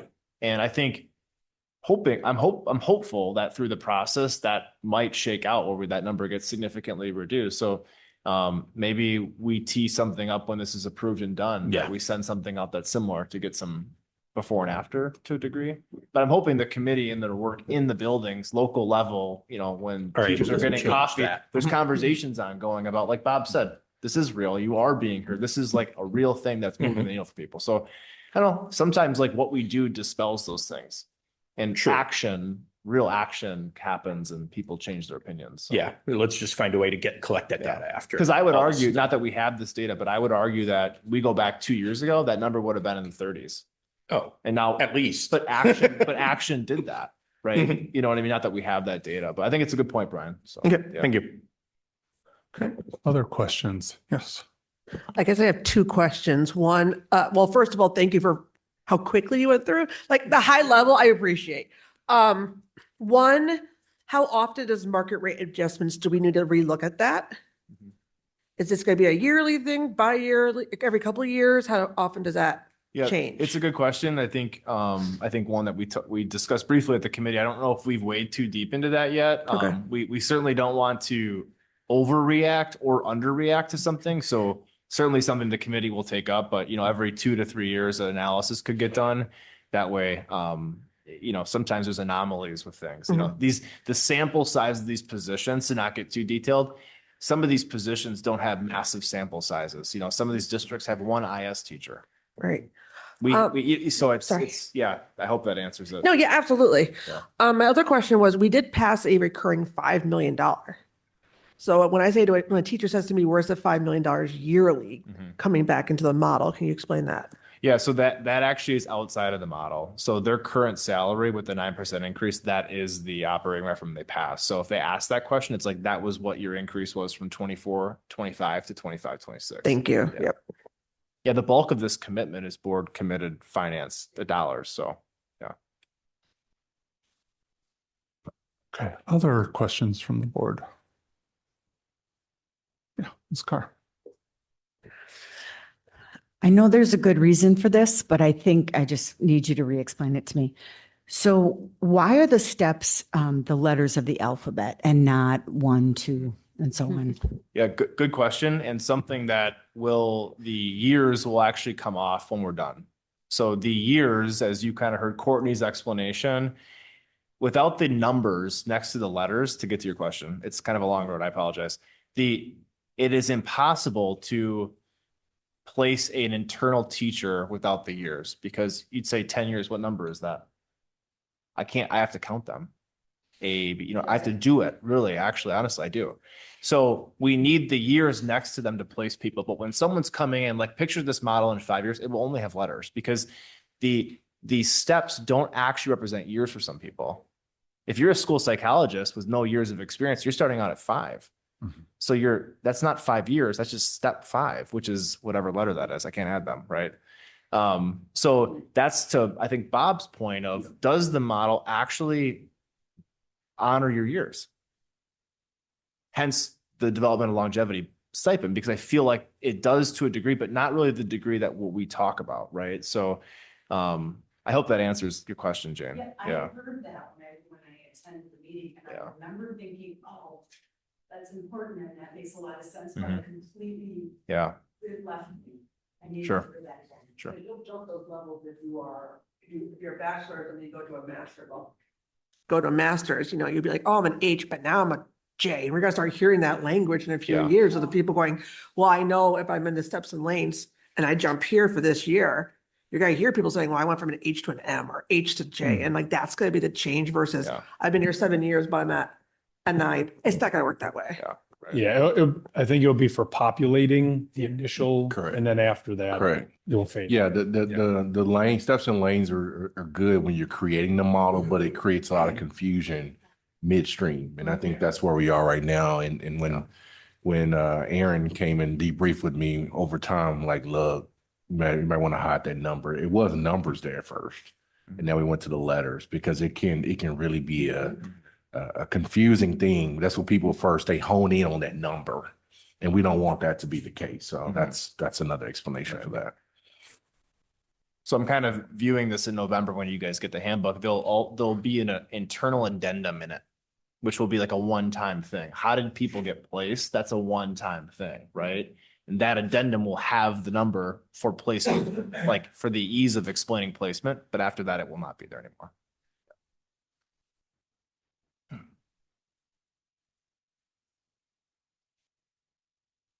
Sorry, I'm thinking. Other people, questions? Mr. Becker. Kind of similar to Mr. Keller's. I saw the 52% staff completion. Did you find that encouraging, alarming? None of the above. It's just, What do you think, Rachel? if it's compensation, I guess I would have expected it to be a little bit higher, even if they're responding to.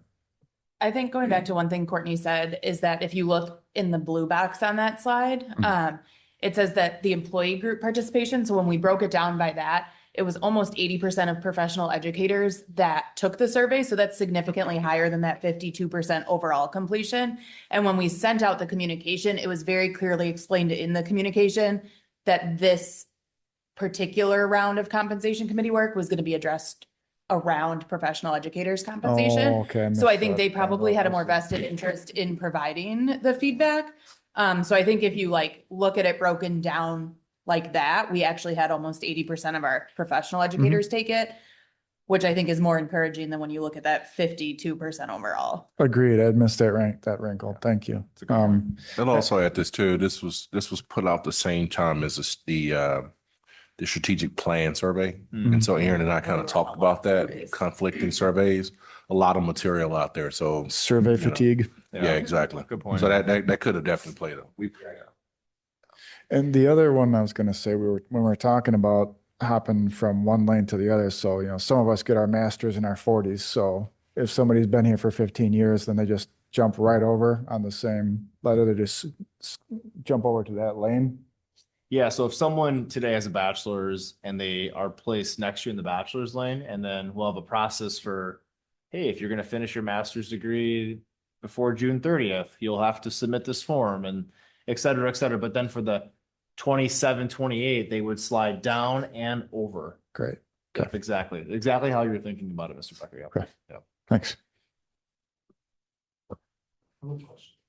Just one more based off of the response to Mr. Becker.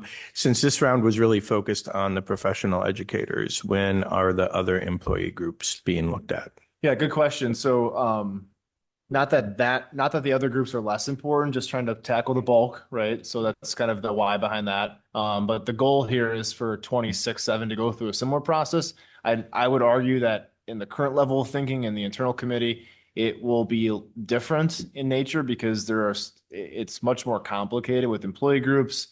We have people in positions that are the similar category of employment, but very different positions and market rate. I mean, you might have 50 employees, 42 of them are going to be specific to a certain trade. So it's very difficult to do. So yeah, we're hoping next year though. Yeah, just to add to that's one of the challenges that we're having right now is trying to identify where does every employee land. Yeah. And for example, it's been the tradition district-wide where we have, individuals who are labeled as a school secretary or secretary, but they don't do secretarial work. They're more like a clerk or more. So it's kind of, we really have to fine tune where we are and identify specific categories for individuals, and that will help us. So we are already starting that process of identifying how that looks. Yep. Other questions? Sure, Mr. Lee. So this is a huge amount of work. So thank you for putting the time and effort into going through all the different possibilities. Because I know when this was discussed over a year ago, this is going to start. I was trying to think, oh, well, if I was doing this, how would I go about trying to get it done in a way that was going to be meaningful and that people would buy into and feel like they were being heard, that we were answering the questions and solving the problems that were really there, not the ones that were perceived to be there. So I think that via the surveying and ensuring that we're getting a diverse group of people to work on this and doing it over a longer period of time has allowed for the product that we have here in front of us today. So I understand that that is not something that happens overnight, and I also understand that doesn't happen if it's not well planned. So I want to thank you all for putting in the time and effort, I talk really loud, to ensure that that this can come forward before us.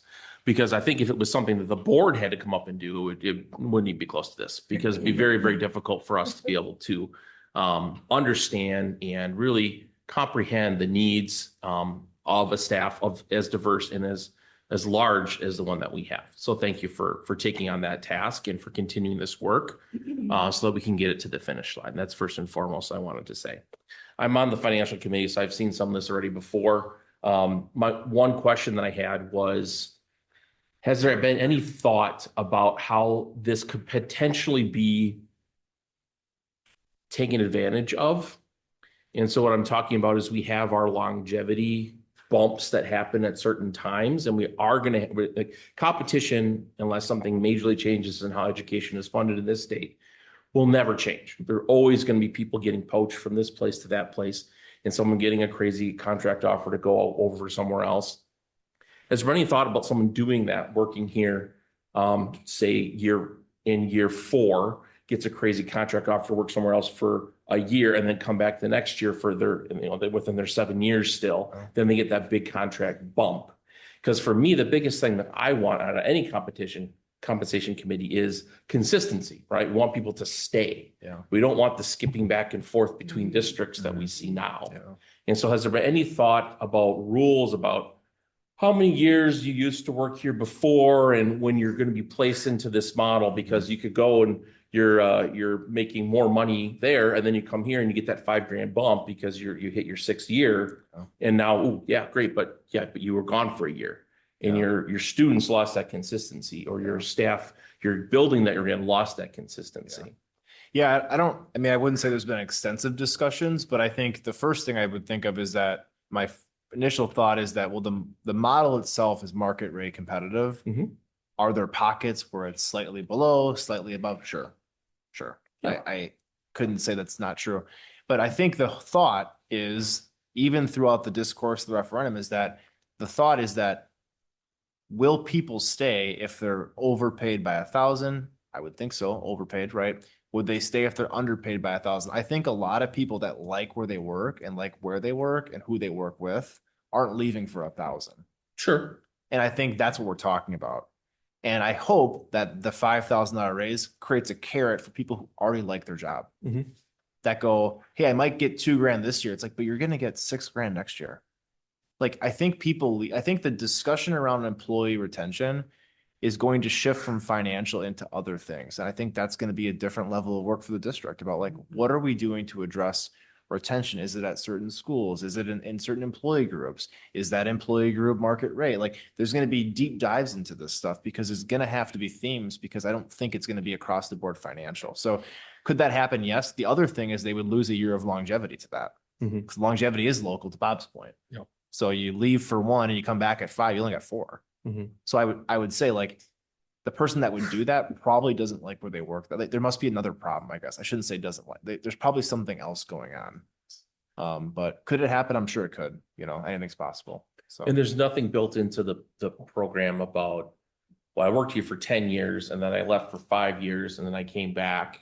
They're treated as an external employee as soon as they leave, right? There's no like, I banked this much time. Yeah, if you leave at your 10th year and work 2 and come back, you're gonna get placed at 8. Okay. Yeah. Okay. And I think if this all gets all passed or everything like that, that should be absolutely very clear in every exit interview for every staff member that leaves. Yeah. Like, just so you know, like, want to make sure you're very clear on what you're deciding to do. Yeah. Everyone, not that that's all, you're right. It's not all because of money. There's other reasons that people leave jobs. But I think that that should like be like in the letter, like, just so you know, if you decide to ever come back and you work here again, this is where you'd be placed. Yeah. Based on that. I think one things that comes up, I don't want to say in every conversation, but I bet you when Rachel, Mike, Sarah, Janet, Dee, and I go out to the schools and talk, one of the things that will be a theme is, so just so I'm clear, this will be teachers asking, when you approve this model, it's not going to be when it's in place, deals get done. It says 8 and you're placing this person at 10. That is the one thing that it like, it's like a sour taste in teachers' minds because it's happened before. Oh, you're saying like outside of the plan? Yeah, like if it's 8, it's 8. And if it's 8 plus the delta, it's 8 plus the delta. Like it's whatever's done is done. It's not like, well, we need to hire someone. It's August 28th. Yeah. It's like, this is the plan. Yeah. And that's one of the challenges I think we're going to have to work through is like, what do you do in that situation? Right. And so, but. Well, that's where the reevaluation of market rate things that comes in, right? If you can't hire someone at that level, then that means that the market rate probably isn't where it needs to be. Yeah. But as I mentioned in the committee, like I think you can't overreact or underreact, right? Yeah. You could have a spike in one particular position over here for whatever reason. Right. And we can't keep changing because it's going to be really hard to budget for that every single time if we keep moving the deltas around every single year. Right. I think it needs to be kind of a pattern of a change and that you can see some sort of consistency to before you start making those delta changes. Sure. In my opinion. Can I comment just real quick? Yeah, on that? go about it. I think one other thing that came up early on when we were comparing comp models in a like-minded but not exactly the same scenario, other districts have components that are connected to what I would say is like involvement categories. And those are really subjective. And I'll be honest, like back to the bad taste or are things off the table. Getting hired to be a essay or, being a scholarship essay reader or somebody being involved in X amount of times of additional PD. I think those are like shadow hours that could be anyone getting hired at any time to do those. If somebody's going to get pay bumped or scaled because they're the favorite or they got some sort of benefit, it would negate all of this work. I will tell you as a 20-year veteran, the transparency need and the honoring of years comes back to that exact point. I mean, like it needs to be that blunt, honest. I've been here this long and I've done this and this. It's not who I know or I was on the lucky favorite, committee that got this other thing. Like that would destroy confidence. So. Mr. Kelly. Sorry, just 2 more things, and this goes back to the conversation with Mr. Lee here. I would argue that staff needs to be clear of how leaving the district and trying to come back will impact them before an exit interview, because at that point it's already too late. They've already made the decision to leave, and most of them aren't going to change their mind in an exit interview. So we need to do a good job of communicating that prior so that can be part of their decision-making process, right? If they're thinking they might just leave for a couple of years for whatever reason. The other thing, and it's not really related, but it kind of is just based off of your comment before, that's why exit interviews are so important, because it never has been just compensation, right? Like that has probably been a big piece, but it's always been more than that. And if this is truly market competitive, we're going to have to start addressing those other issues if we haven't already. So we need to identify what those things are. And we need to make sure that we're putting the appropriate effort into making sure that we are putting the same type of resources into those issues as all of you have into this. Thank you. Other questions, comments, are you sure? Yeah. It's okay. You can come back in. Anyone else? Things, thoughts? No? Okay. I had a couple thoughts. And one of the things, and this is just from bouncing back and forth between both public and private life, the cap of the years of service, I think it feels like it ties our hands, especially when we do need people. And, you know, if you want to bring in somebody who's, maybe we find somebody who's looking, that's a teacher of the year nominee, that's something else that we want to pull in, but they're at 15 years. We can't compete if we say, well, you can't make more than the person that's 7 years in, because then we can't take advantage of their experience, which I would expect that if we're hiring somebody that has more longevity, that's been in teaching as a career, they're going to come in and be able to help and train and work with our younger teachers. And so they're going to be able to do theoretically more than what a 7 or 8 year teacher can do. I do really love the longevity bonus. I think that that's great. I guess when I participated in a few of the meetings, and so I guess one of the questions that I had here is, can the leap be a sliding component? Right? Where instead of it being that at this lane you get this, which maybe you adjusted or whatever, but you do continuous years of service, at 5 years, you get a bump because you've done it. And then we can recognize people's years of service, but they're not going to get that bump. So they come in, they get their 15 years, and then if they work for 5 years, they get that first bump. That way, any of the people that are longevity-wise there for longer are going to make more overall by being there, but it's not going to tie our hands and say, well, we can't hire somebody at 15 years because we can only hire up to 7 years because otherwise we can't pay them. So not to speak to the entirety of your point, but the scale was explored. The reason it was not proposed is because then every person would have their own comp model. Aaron would have his own based on when he came in. His scale would be moved down. It would be Aaron Norris's model. It wouldn't be a uniform scale, because when you be a hit uniform scale with the years of service and then the 3 pieces, and then the only slider would be years of service. So at 5 years of service, you get this. And so that's the same piece for everybody. But the model is predicated on where you're placed in every 5. So if you come in at 3, it's in 2. And if you're saying every person when they come in, based on where they're at, the model, the scale changes, it would be we'd have a model for every single scenario. If you come in at 6, it's going to be your retention's at 11, at 16, at 21. If you come in at 1, you're at 5, at 10. If you come in at 2, you're at 7, you're at 12. You see what I'm saying? I do. I guess the thing that I'm also thinking of is if we're talking about making it where we're validating people, right? If you bring in somebody that's at 15 years and you say, well, we're only paying you for 7 years, you've already started off on a bad relationship. Well, now, one, we won't pay you enough. And then 2, now you're kind of poisoned good because you're not being taken seriously as an educator and a professional for that entirety of your career. Like if I'm in the private community and I have 10 years of service and I can't get paid more than someone else who's only been in the community that I'm working in for 5 years, I'm really like, well, I'm going somewhere else, right? That's not, I think that's not something to do. I think what the committee is saying is that we're looking to market to people 8 years or less.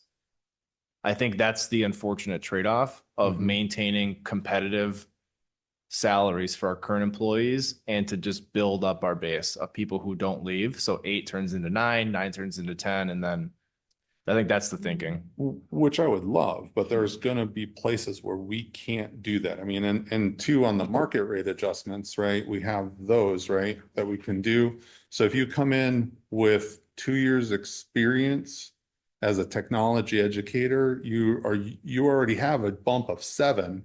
So it's already putting you way up above. And so now when you're talking about, well, we have the haves and have nots as far as where you get bumped or don't get bumped, this delta bumps them outside of that too. Yeah. So and then we can't hire anyone who's in technology education that has more than 2 years experience, really. Well, no, it'd be this. If they have 7, they go to 8 plus the 7, they'd be at 15. Right. But then we also have the piece of no external hire will get paid more than a 7-year internal. Right. So all of our tech ed people will get scaled to that. So if any of our woodshop teacher, if they have 2 years, is going to move to where we hire someone externally at. Yeah. They're not going to get paid They're less. gonna get the Delta plus two. Yep. Yeah. They're moving all our internal people to where Yeah. where they should be. It is a conundrum from a hiring standpoint, though, correct? Like it is, right? Like you're going to have the trade-off, like Aaron is saying, from the financial standpoint, is that you're somewhat stuck hiring people at external candidates, right? 7 years or less, because that's all we can pay them to. Right. But I think that was And- the rationale was that it's I don't know if this- financially And this, sustainable yeah, to and do this goes back to the infancy of steps and lanes, like pre-Act 10, for those of you who worked in that environment.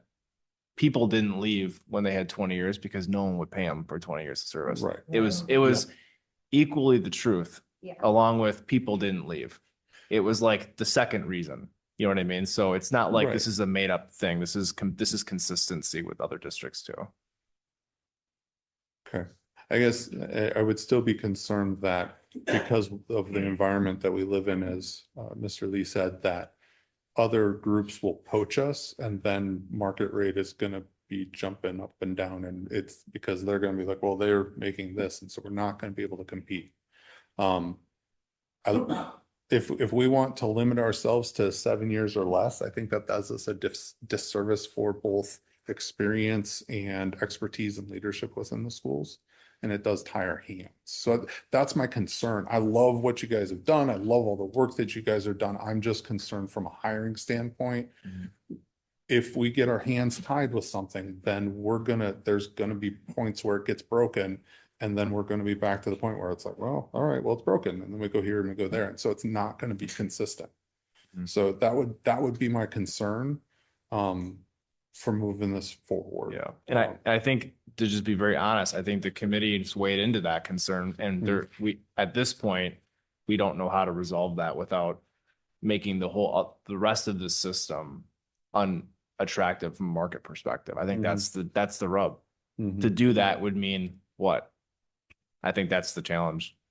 Okay. Yeah, sorry. Clearly I lied. So sorry. Integrity is not my big thing tonight. I think what I'm hearing from this conversation is that we are banking on this model doing what we've been trying to do for a while, and that's to increase employee retention. So if we increase employee retention, we're going to be going out to market for these positions, hopefully a little bit less frequently. So hopefully, right, that this will be less of an issue. But I think going back to one of the things that we like to look at all the time anyway, because it tells us stories, is we're going to have to pay very close attention to the data, because we do not want to get too far behind that curve if it is becoming an issue.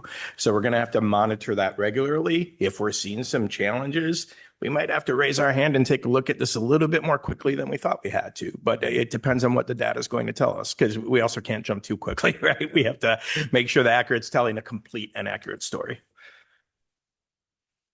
Mr. Lee?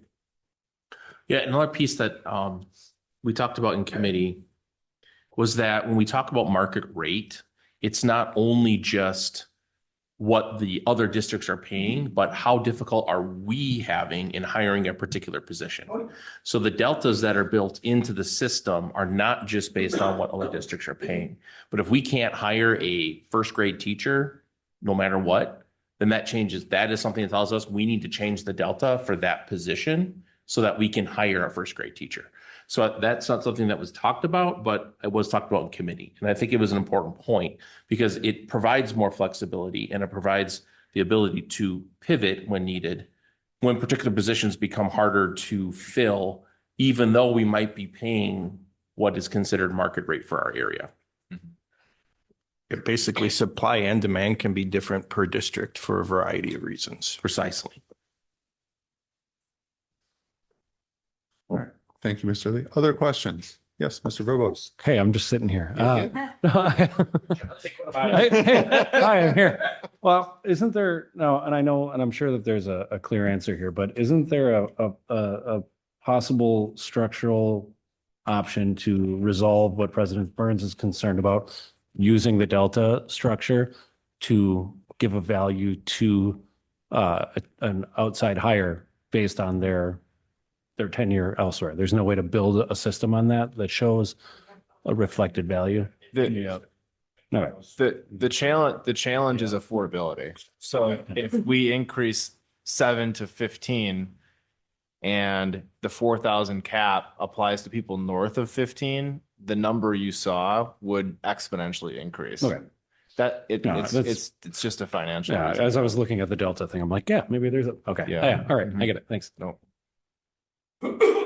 One suggestion that pops to mind is making that 10-year bump more comparable to the 5-year rather than 3,500. You have it at 5,000, and I understand it throws off your calculations entirely, but if that's our focus, is trying to make sure we're catching that, then is that a way to kind of alleviate that 7-year? I don't know. How, yeah, I was gonna say that. Yeah, just that, I mean, some kind of compromise between the two concerns. And then I think maybe that keeps the people, I believe we've had it's 0 to 5, we keep them, and then 5 to 10, they're out the door. So if we can keep that carrot out there, I don't know if $1,500 is enough to make you stay another 5 years in a district where you're not happy, but something. Hmm? No, I'm saying make it 5 at 5 years and 5 at 10 years. If you want to keep them a little bit longer and make skew our experience just a little bit further down the road. And, yeah. I'm gonna get a $5,000 bump on my base pay. Yeah. And I would agree, Mr. Becker. I think the challenge here is that, like, kind of with Mike's point with residual CPI, that example he gave where there was a $737 left per employee. How that would actually play out, this speaks to your question a bit, is the 737 is what the average employee would get. Well, how would that get outlined to all employees? It might mean an initial teacher, the first cell on your paper might go up by $290. And the power of the $290 at the beginning ends up giving the person at the bottom like $1,100. So like one little change on here by $1,000 might go from 2.6 million to 3.1. And it might be nominal, but as the 1,500 compounds and multiplies across, 500 people, little changes. I think I changed one time here from 50,875 to 60, which is like $125. And Mike's like, yeah, that was 150 grand. Yeah, and It's just things like that, you know what I mean? So, and absolutely, and that's really more like a strategy question about if that's the strategy or the philosophy that we want to take, if that's the emphasis. It's just like we like when we're doing benefit design in my day job, it's the same kind of thing. Like if we want to have an algorithm that tells us where we want to invest our benefits, well, we can just do a little. Every benefit gets 1 point, but the ones that really matter, like, stars, quality scores, that kind of stuff, maybe that's a 2 or a 3. And then like you just build in those extra funds where you really want those funds to go, where you want the people to be.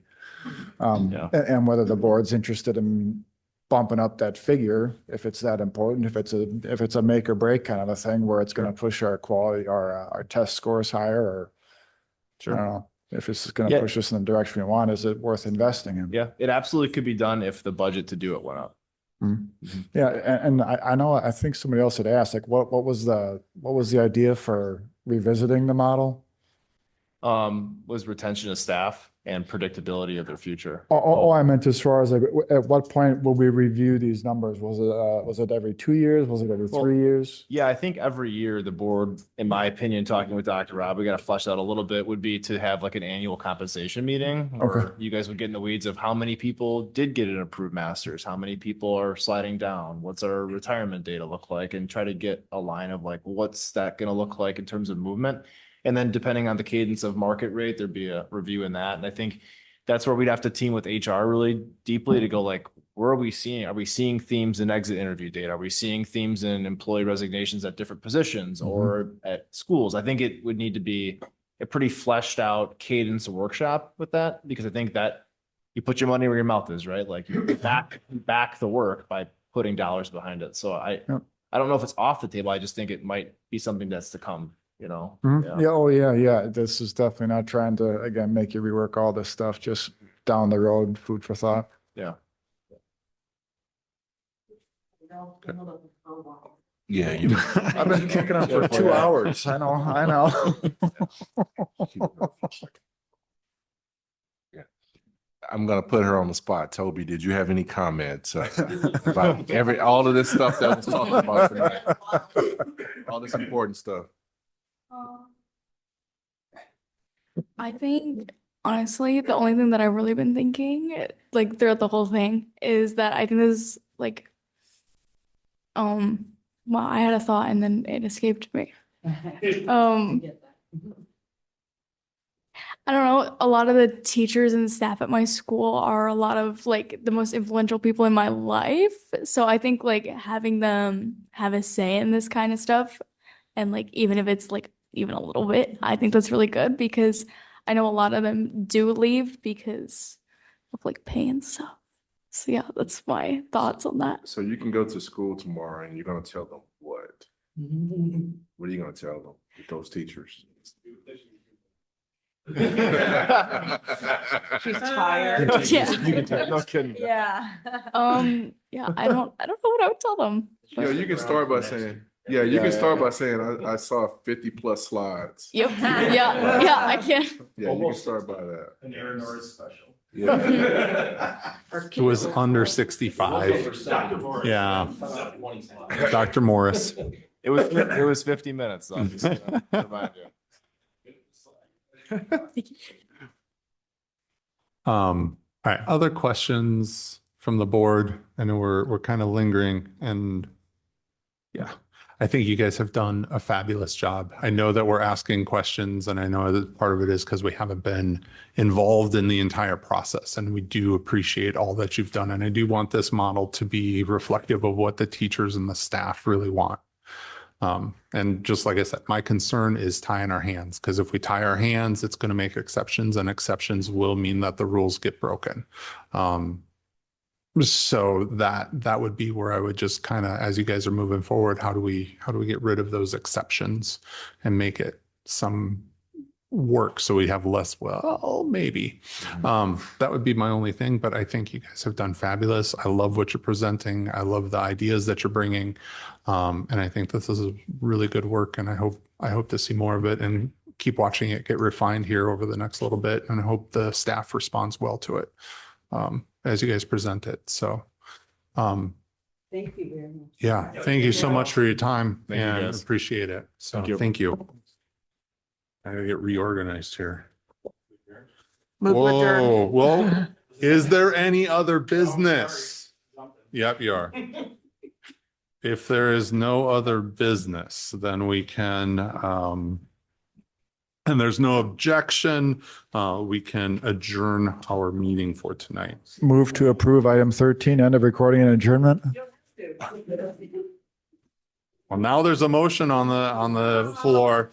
So now that there's a motion on the floor, is it? Second. All right, the motion has been moved and seconded. Are there any other questions or things on the motion? No? All right. All in favor? Aye. Those opposed? All right, we are adjourned.